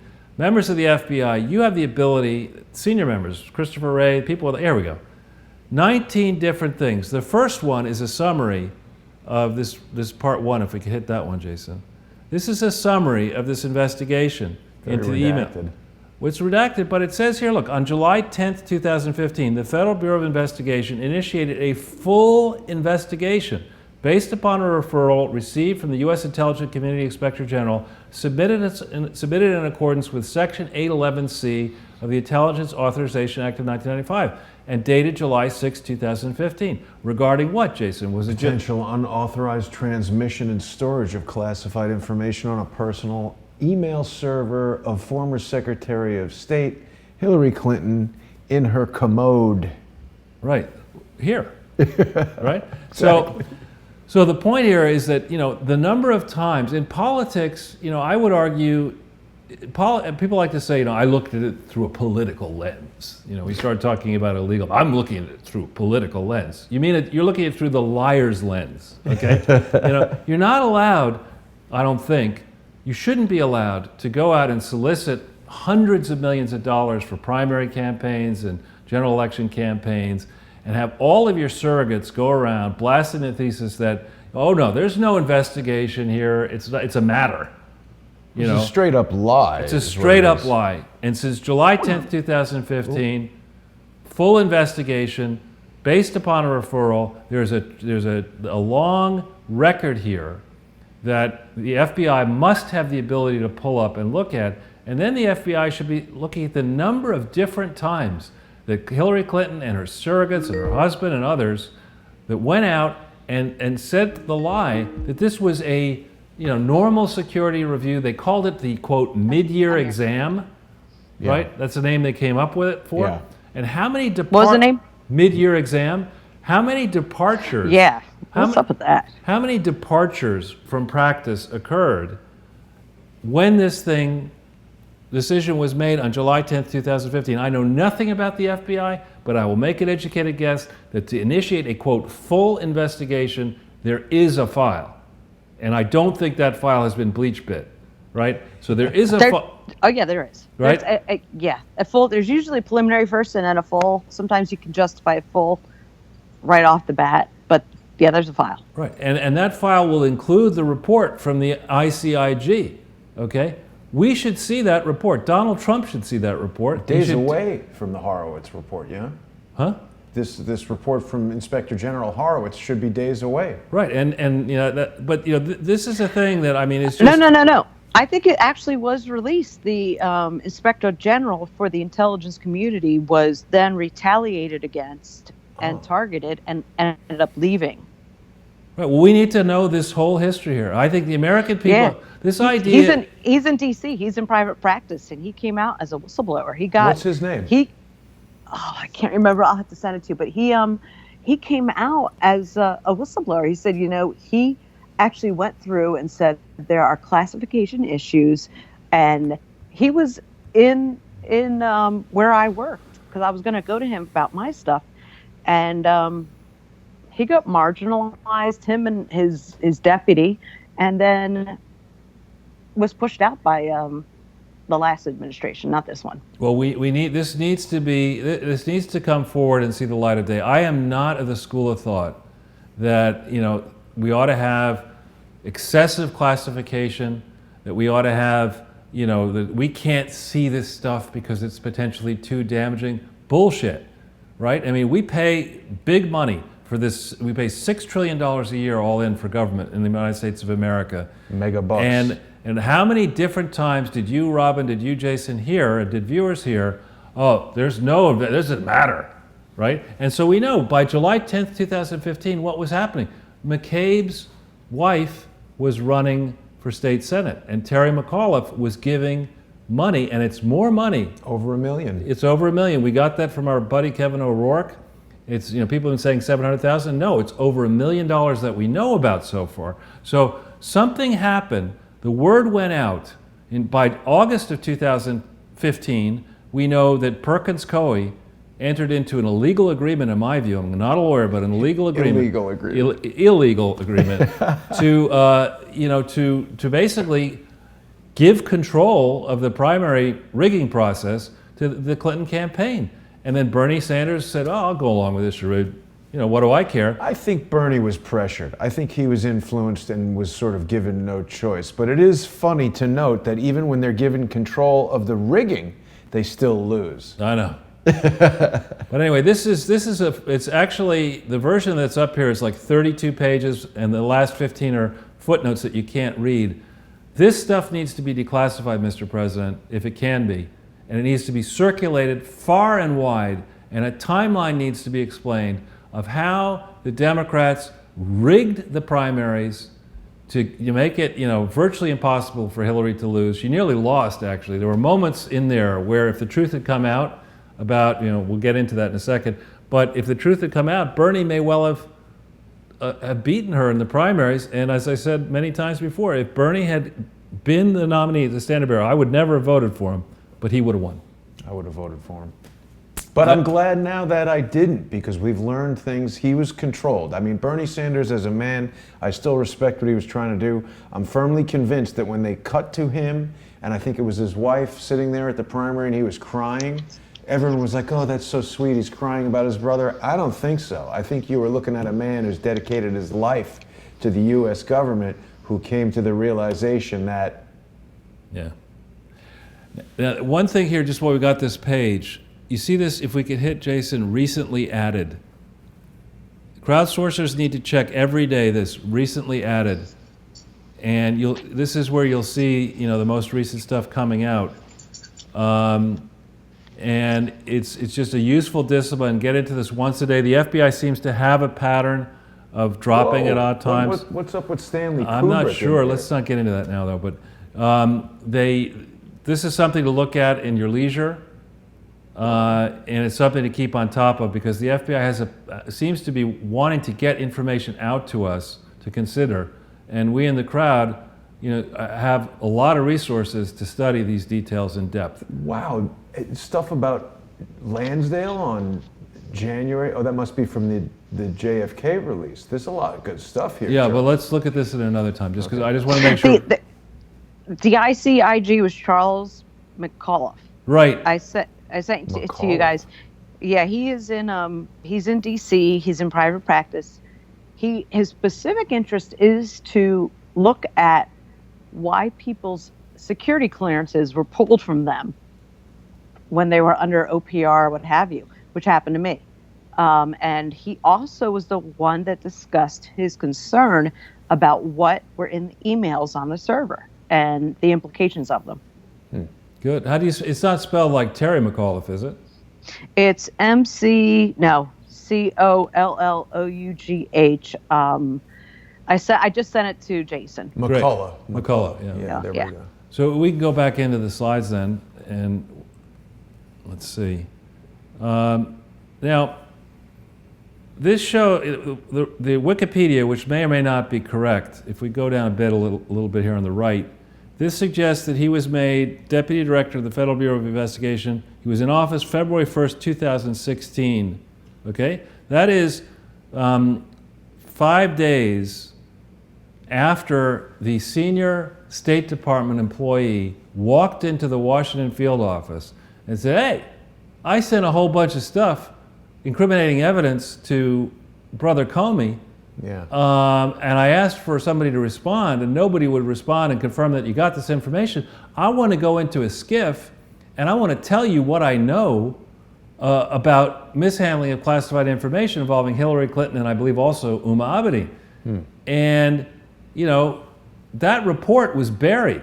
That report, I don't know how customary it is, Robyn, to wait 3 weeks to memorialize that report, but the incident was reported about 3 weeks later, and we've, in the FBI vault, the 19-part thing, we've done show after several shows on this where we give you the exact page to look at. You can see everything. That's very suspicious to me. Some people in the state were saying, we started this investigation July 10th, 2015. People in the State Department were interviewed. People in the State Department had concerns, career people. Maybe they were Bernie supporters, maybe they were Republicans, maybe they were just patriots, who didn't care about politics and didn't like what was going on. And they, high-level people approach the FBI, approach Comey personally and say, hey, I got evidence of incriminating stuff going on here.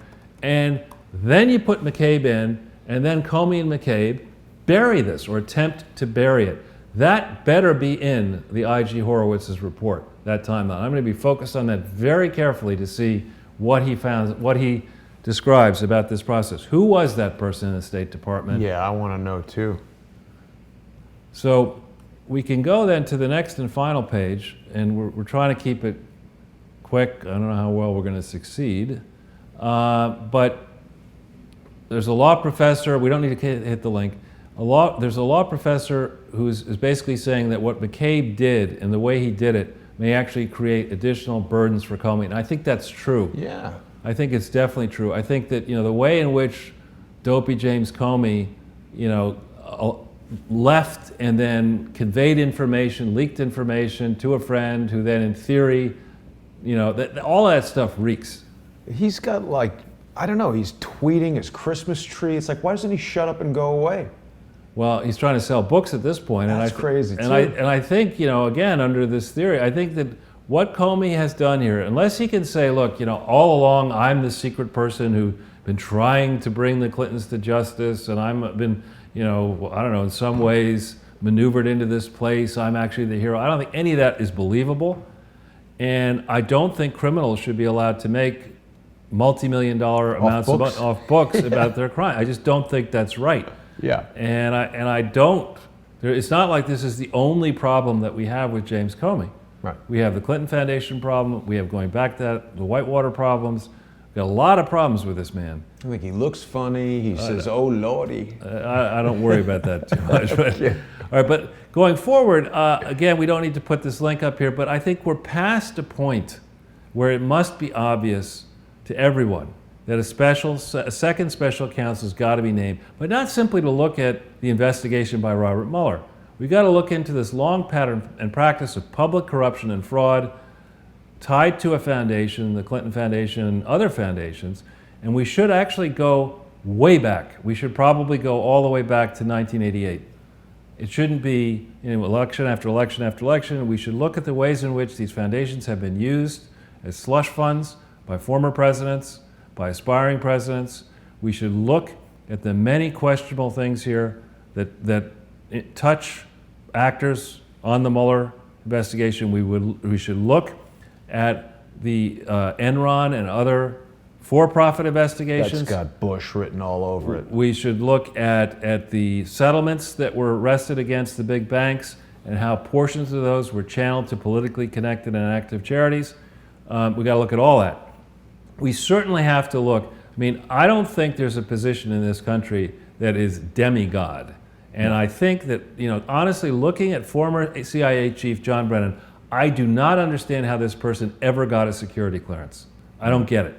Here's somebody who was, raised a Catholic, entered the CIA, converted to being Muslim, was living Wahhabi Muslim in Saudi Arabia for a long time, maintaining who knows what, and he's threatening the President of the United States. Look at this tweet on March 17th on St. Patrick's Day. Yep. When the full extent of your venality, moral turpitude, and political corruption becomes known, you will take your rightful place as a disgraced demagogue in the dustbin of history. You may scapegoat Andy McCabe, but you will not destroy America. America will triumph over you. I don't think you should be allowed to say something. How is this guy not a traitor?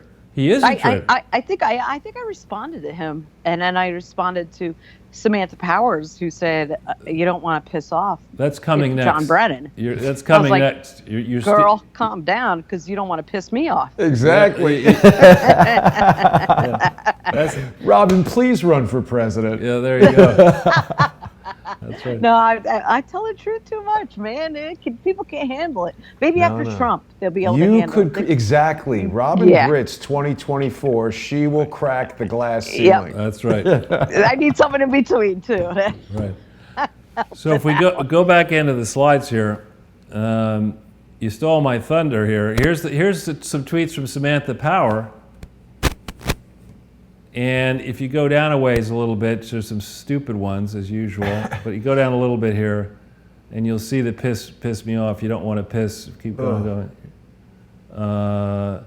Wait, keep going. Here we go. Not a good idea to piss off John Brennan, says Samantha Power.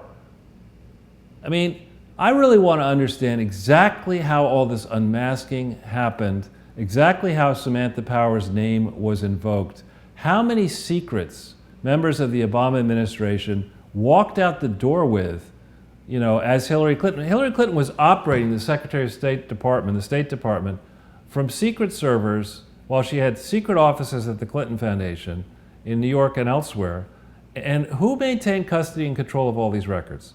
How do we make sure that people visiting in Chappaqua, people visiting in Whitehaven, their mansion in D.C., didn't, at breakfast, there's a top secret file over here at the breakfast table, and you get a politically connected donor to come by for breakfast, and you get to see some state secrets that can help you.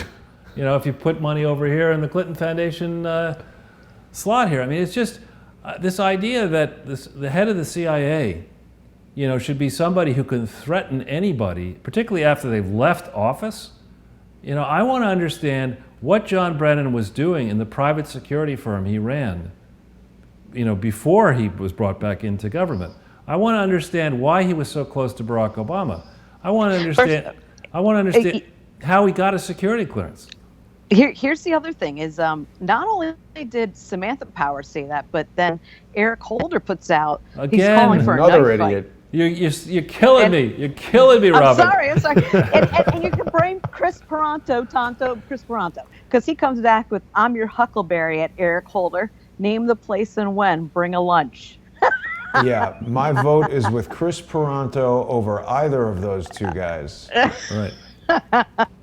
And then I did put in, these people are absolutely psychotic. Happens when you realize your gig is up. That's right. That's exactly So- right, Robyn. I'm sorry. I didn't mean to kill your thunder, but It's okay. Well, I'm going to blame it on Chris Paranto. all right, there you go. But here we go. I said about 8 months ago, this is 5 hours ago, the actions and integrity of the men and women at DOJ, FBI would be unfairly questioned. It's happening. It will get worse. Be prepared. Be strong. You have the support of millions committed to truth, justice, and the defense of this nation. In what he must already be in the alternative universe in which Hillary Clinton serves as president. This man, you know, I'm sorry, it has nothing to do with his race. It has everything to do with his ignorance, his corruption. This is a man Horrible guy. who was involved in the pardon of Mark Rich, a fugitive. Oh, yes. He's the guy who was responsible for that. You know, this is a man who rightly earned the contempt of Congress, held that as in his mind, his citation as a badge of high honor that he was cited in contempt of Congress. This Fast and Furious stuff. I mean, I'm not involved in law enforcement. I have no interest in law enforcement. But you come into my office and say, "Hey, Charles, I got an idea. Why don't we take a whole bunch of illegal guns and send them into Mexico and see what happens?" You know, and I'll say to that person, "Why don't you do this? Why don't you give me your badge, give me your gun, and get the fuck out of here, because you're an idiot," right? And yet this thing was approved, and somebody died with a gun. At least one person died. Border security. Randall Terry, I think, you know, died as a result of this. And he's tweeting. And this guy's tweeting. I mean, you take away this man's tweet. You know, this guy needs to be, he is detweeted. As far as I'm concerned, Eric Holder and Samantha Power and James Comey and, frankly, Bob Mueller are all persons of interest. I'll tell you something, though. I'll tell you something. I walked in, I probably shouldn't be sharing this, but I walked into Mueller's office one time and he was yelling at someone and he hung up and he goes, "My boss." It was Eric Holder. Wow. Really? Yeah. I mean, yeah. You know, because Mueller is a very strong personality. And you don't call him up being weak. Right. He didn't put up with that. And I guess he must have been like, "Well, kind of do this." And Mueller's like, "What the F you want me to do? What's your problem?" You know? Right. And that's Mueller. He's like, "I do this, do that." He's a Marine like my father. Right. You do this, do that. Don't give me nothing like you're talking. So just to let you know, that's Now, Mueller. all joking aside, though, you said something very important. These are the maneuvers of desperate people who realize they're running out of options, and we're seeing the same things happening. They just stick to the lie. They keep pounding it. They've got a huge platform here. Eric Holder has 307,000 followers. Charles Ortel, although much more integrity, 27, less than 1/10. Right. So What even do I if have, 1/10 of the people reading the tweets from wait. stupid Eric Holder, sorry, Robyn? I have, how many do I have? You probably gotta look at that. I was just looking at it. 6,000. That's good. 266. 6,000, right. It's more. Wait. What did Eric Holder have? 307,000. So I'm just saying, even if 10%. Oh God, I gotta be more like corrupt. No. No. The point I'm getting at is that no matter what this guy says, let's assume between 1 and 10% of the people listening are just like, "Oh, he said it, it's true."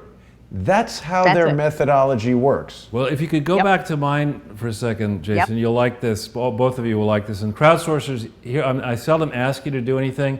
You got to take this Drudge poll. I took it. If you hit Drudge Report, I hope it'll still in the upper left, down over here. It'll take a second to look. Yeah. Drudge poll. Should President Trump fire Mueller? We know how you have to vote, Jason. So hit the yes, hit vote, and look at these results. 500,000 people have voted here. 76% say fire Mueller. I wonder if any of them are Twitter followers of Eric Holder. But seriously, I mean, these polls that you get, you know, the CNN and MSNBC, they typically have like 600 sample, 1,000 sample. Very few have 500,000. Now, you know, this is not going to be representative. But let's if we can just go back into the slides because we're almost done. It's a funny Barbara Streisand headline that we won't deal with right now. We won't. We're not going to zig when we should zag. Here, if we hit this Fox News link,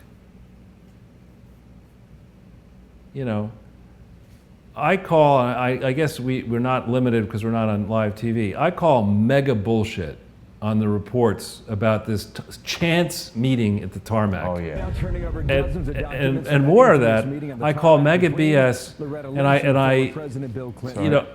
I ask that we be told the full details of how these things, you know, get arranged. Former President of the United States has security, he has logistics to deal with. Loretta Lynch has security. She was the sitting attorney general. Yeah, they can't have secret meetings. Yeah, and it's just in the middle of an investigation. I mean, before Comey, I mean, you just can't do that kind of stuff. That did happen, and you know, the rumor was that Hillary Clinton offered, or somehow somebody offered Loretta Lynch the right to stay on as attorney general in a President Clinton administration. I mean, you just can't have what actually did happen. And so let's tell us all, we're grown-ups, we know who was thinking about this, who authorized this, how many people knew about it, what truly happened in the meeting. And then if you go back into the slides, you ask, you know, the reaction, let's see, yeah, here, the actions of Jarrett, Biden, and Barack Obama here need to be really investigated.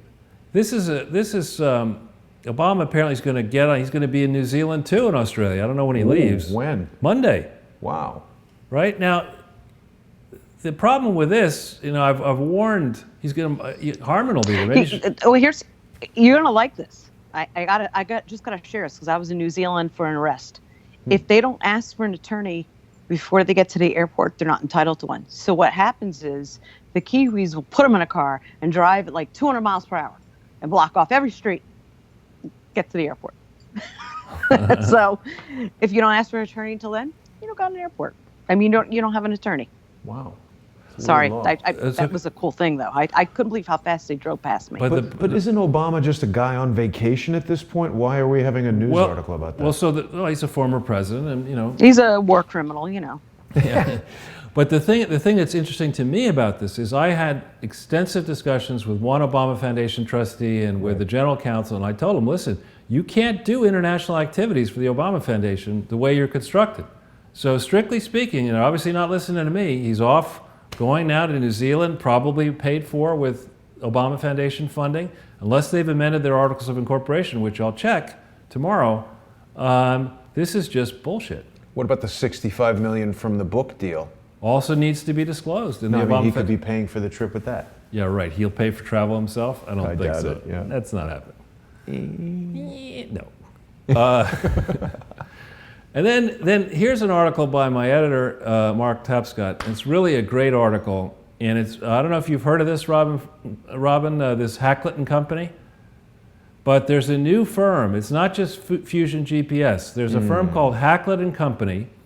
That is, Richard Hackett was, I think it was Richard Hackett, was a famous, I want to say 17th or 16th century English person who wrote up accounts of early trips and privateering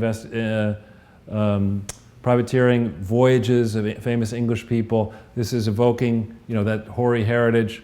And this is a bunch of former MI6 people who basically have banded together. They maintain close ties to their colleagues now actively working, and they get paid a lot of money by Fortune 500 companies around the world and even certain governments.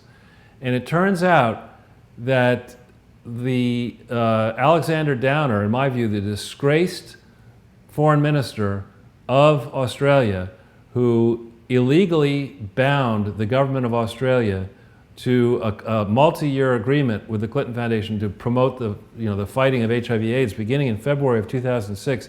That dude has been on the advisory board of this Hacklet thing.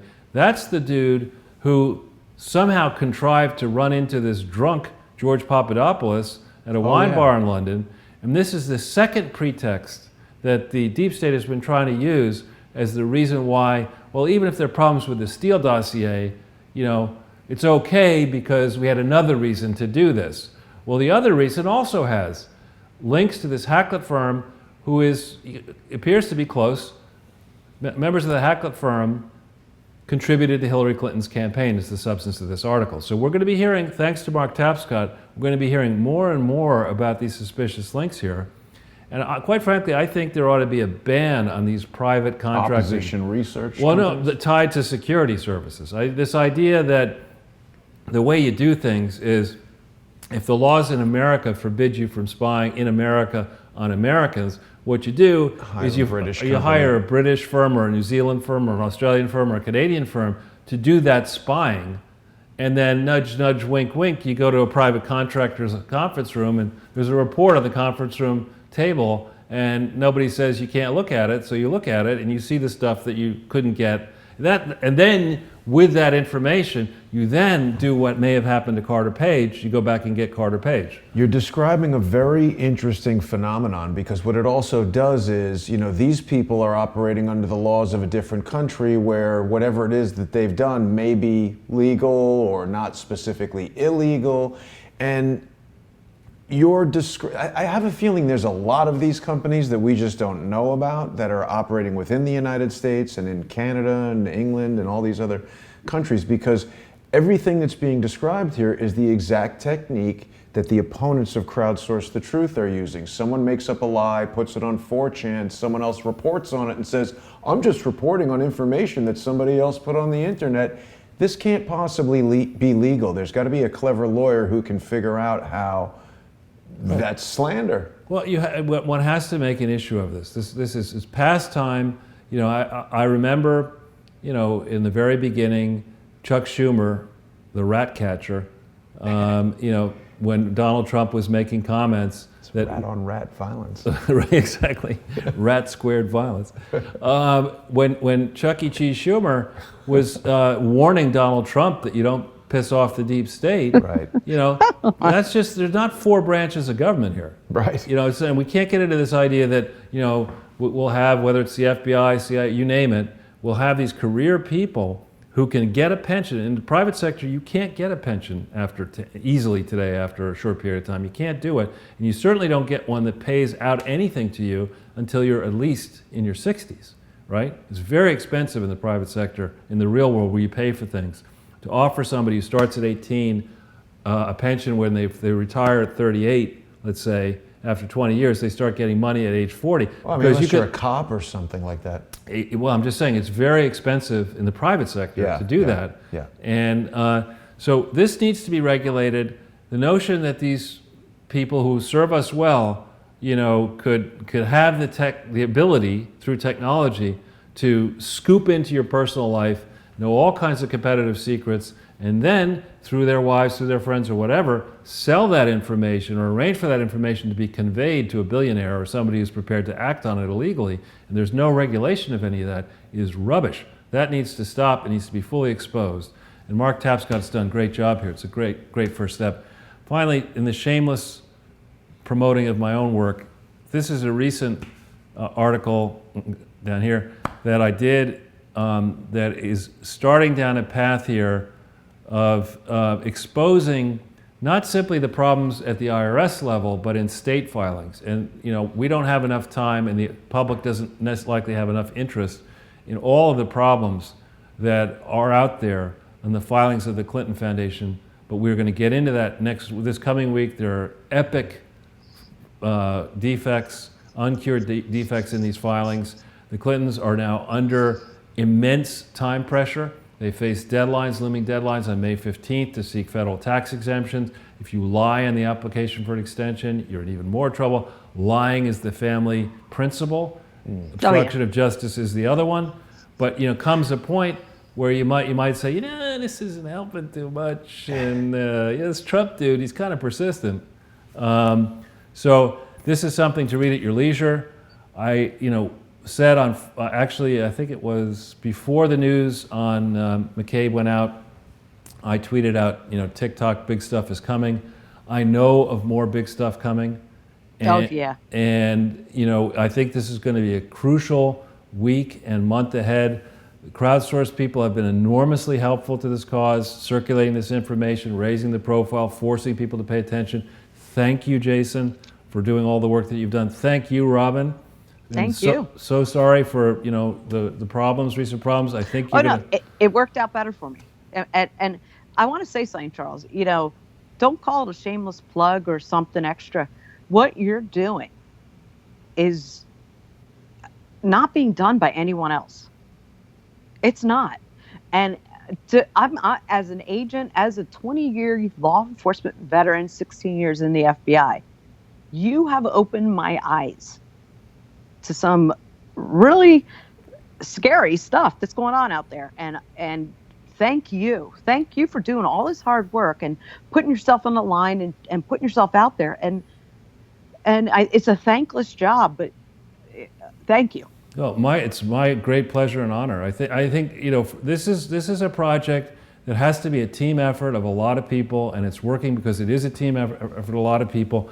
I found out tomorrow I'm going to be on at 1 o'clock with Utrice Lead. It's progressive radio for an hour, probably maybe on several times this coming week with her. People across the country and across the political spectrum, people don't care about politics. They know one thing: dirty cops are lower than scum, and you don't operate a charity for personal enrichment, for political advancement. You don't divert money from needy victims in Haiti, HIV/AIDS sufferers. You don't manufacture causes that cause the gullible to send you money and then divert that money and then swan around in private planes going to presidential suites and multiple mansions, getting these fancy speeches. You don't do that. And we cannot let this behavior go unpunished because, sadly, in every hospital room where people are born, in every place where people are born, I don't know how it happens or why it happens, but a percentage of all human beings are born fraudsters. They're unrepentant. You're not going to change a Rajaratnam rotting time in prison now for insider trading. You're not going to change these people. They are unrepentant. They're fraudsters to the bone. That's what Bill Clinton is. That's what Hillary Clinton is. The jury is out yet on Chelsea Clinton. I'm being very charitable here, for a reason.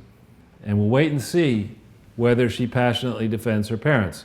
Should that happen, then we go into the no mercy phase of the investigation. But I'm holding out some hope. She has 2 young children, that she will buck her parents. There'll be a profiles encouraged moment. I'm holding out the scantest of hope for the benefit of their children. Yeah. But if she does not do that, and she blindly follows these crooked, unrepentant, rogue, worse than evil criminals, Hillary and Bill Clinton, if she follows in the family business of lying under oath and stealing and public corruption, fair warning to her. She's no longer a teenager like she was when we all saw her in the White House during the Clinton presidency. She's an Ivy League graduate, isn't she? She's a PhD at least, even if not Ivy League. From Columbia. Yeah. No, from Oxford. Technically, I don't. She has a degree from, I think, Columbia as well. I could have that. She's wrong. quite educated, and she's an adult woman. She should know about this whole public charity now being controlled by the family. She was involved in all of that. She's not an idiot. So, oops, we lost Robyn. As a guest, with Chelsea, remember the stories in these various books. I think it was in Daniel Halper's book. It might have been in Jeff Gerst's book. The stories that when she was a little kid, and I remember when my kids were little, they're very impressionable, she was taken aside by her parents, and her parents would read her horrible things. Yeah. And say, this is what people are going to... You're back? Yeah, I'm back. It just dropped me off. All right. There you go. Like an Uber. So we're almost done, Robyn. Thank you for your service. Thank you, Jason. I know you need to. I think the crowdsource community is thriving and growing. Yes. I know you've got some things coming up this week. We've got some things coming up this week. I like to keep them quiet. Well, what about this one? Surprise everybody. But I have my group, though. My group I meet with once a month. I met because they saw me on Crowdsource the Truth, and they found out I lived near them. So now I have new friends, and we have a potluck every lunch. I mean, every month. Great. Yep. I also want to just take this moment to remind everyone that they can follow Robyn Gritz on Twitter. She's the Valiant Defender, and you can find her on there, VA Bell, VABELLE 2010. And of course, Robyn has got her GoFundMe page. I think she really deserves our help. She's dedicated so much of her life to the service of the people of the United States of America, particularly after September 11th. Let's help Robyn get back to where she was before Andrew McCabe started intervening in her professional life. And I hope people will consider going to the GoFundMe page for ROBYN GRITZ, Robyn Gritz, and consider helping support her efforts. You can find Charles on Twitter at Charles Ortel, of course, and he's got a load of information on charlesortel.com for people who can't get enough of Charles, even when we do a 6-hour Ortelathon here on Sunday. This is bleeding over into Sunday and Monday with Charles. Well, here's the thing. You guys need to come out here, because I'm getting a couple text messages from my group here in Illinois, and they're excited that I'm mentioning them. And I'll be honest with you, I came out here for a job. I'm alone. I don't really know anyone out here, and they reached out to me and have invited me into basically their families. And so if you guys ever want to come out here, Veronica does Bernie Bridges, so she's about to reinstate Robyn Gritz on a huge banner across one of the main bridges when you go through Chicago. Wow. And we're all going to be there. We're all going to take a day off. We're all going to go down there and do it with her. When is that? She's going to let us know. She actually has to physically sew the banner herself. Huh. I will let you know, because it would be an awesome time. People come by, and it actually, what's really nice is people are like, what does that mean? And they look it up. Right. Yeah. So my group here, I actually call them the Freedom Fighters. I don't know. They don't know that, but every time I put on my calendar that I'm going to have lunch with them, I put Freedom Fighters. And Robyn, they're my girls. Somebody asked earlier in the comments, does Robyn want to be reinstated at the FBI? Of course, the answer is yes, right? Yeah. Oh my gosh. You know what? I loved my job, and I would love to be there to bring it back to where it should be. Christopher Wray, you have David Bowditch. David Bowditch is now going to be the deputy director. You have Paula B. Paula B is the associate deputy director. I have known him since I started. The guy is phenomenal. Nicest guy in the world. These are two great picks. Ray is doing, he's doing that job. He couldn't get involved in the whole McCabe thing. It's better to keep him out of that. But I would do it in a heartbeat, and just to do whatever I could I always saw it as my job to get the field what they need to do their job.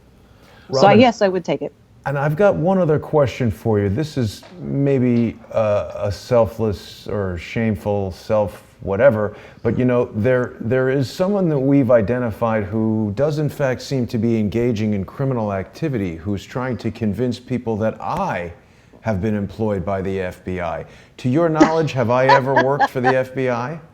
You've never worked for the FBI. I also had gotten a message on Twitter that someone said you were working for the Mossad. You have not worked for the Mossad. I would know that by now. Good. I would have had someone come in both doors, like a dynamic entry, and tell me. But no, you're just a good American that wants the truth to get out there. That's why you're the Crowdsource the Truth. Thank you, Robyn. I appreciate you saying that. I appreciate the two of you tremendously. Most everyone watching knows that Crowdsource the Truth is a community-sponsored news resource, and it's important that individuals are making small financial sponsorship payments because we don't want to burden anyone, and we also don't want to rely on any one entity to provide a large amount of money. And you know, Charles, I appreciate so much, even when people send $1, I appreciate that tremendously. But there's a little bit of a misunderstanding by some people who feel like they can say, hey, I sent you $20 and I want you to do this. I don't want people to misunderstand this, but that's exactly what we're trying not to do, because that is a mini version of Lockheed Martin getting a $30 million ad on the Super Bowl and then saying, don't report on the missile sales to whatever. We want people to financially sponsor the channel because they like the overall content, they like the idea, they want us to be a conduit for people like you doing tremendous research, people like Robyn who are being suppressed from getting her story out in other venues. That's what it's all about. And I want to thank everyone for watching today. This has been a tremendous day, loads of information coming out, things that we're learning here from Robyn, from you, Charles, that people just aren't learning anywhere else. And I want to thank you both tremendously. And I want to thank everyone for watching. I will see you. Oh, wait, Dr. Corsi's book we should talk about. Yeah, Dr. Corsi, Jerry Corsi, has this new book out. I think it came out Tuesday of the past week. And we have plans. Can we talk about it? Well, I don't like talking about advanced plans before they happen. All right, then we won't. But it's possible. It's possible. What may happen. What could happen is that we might be able to have a very in-depth discussion with Dr. Corsi about this book, which I have just read a bit of so far, and I can tell the audience that it is a must-read. It is a must-read book. Dr. Corsi is a national treasure, and I really look forward to speaking to him again. I want to thank everyone, and we'll see you tomorrow.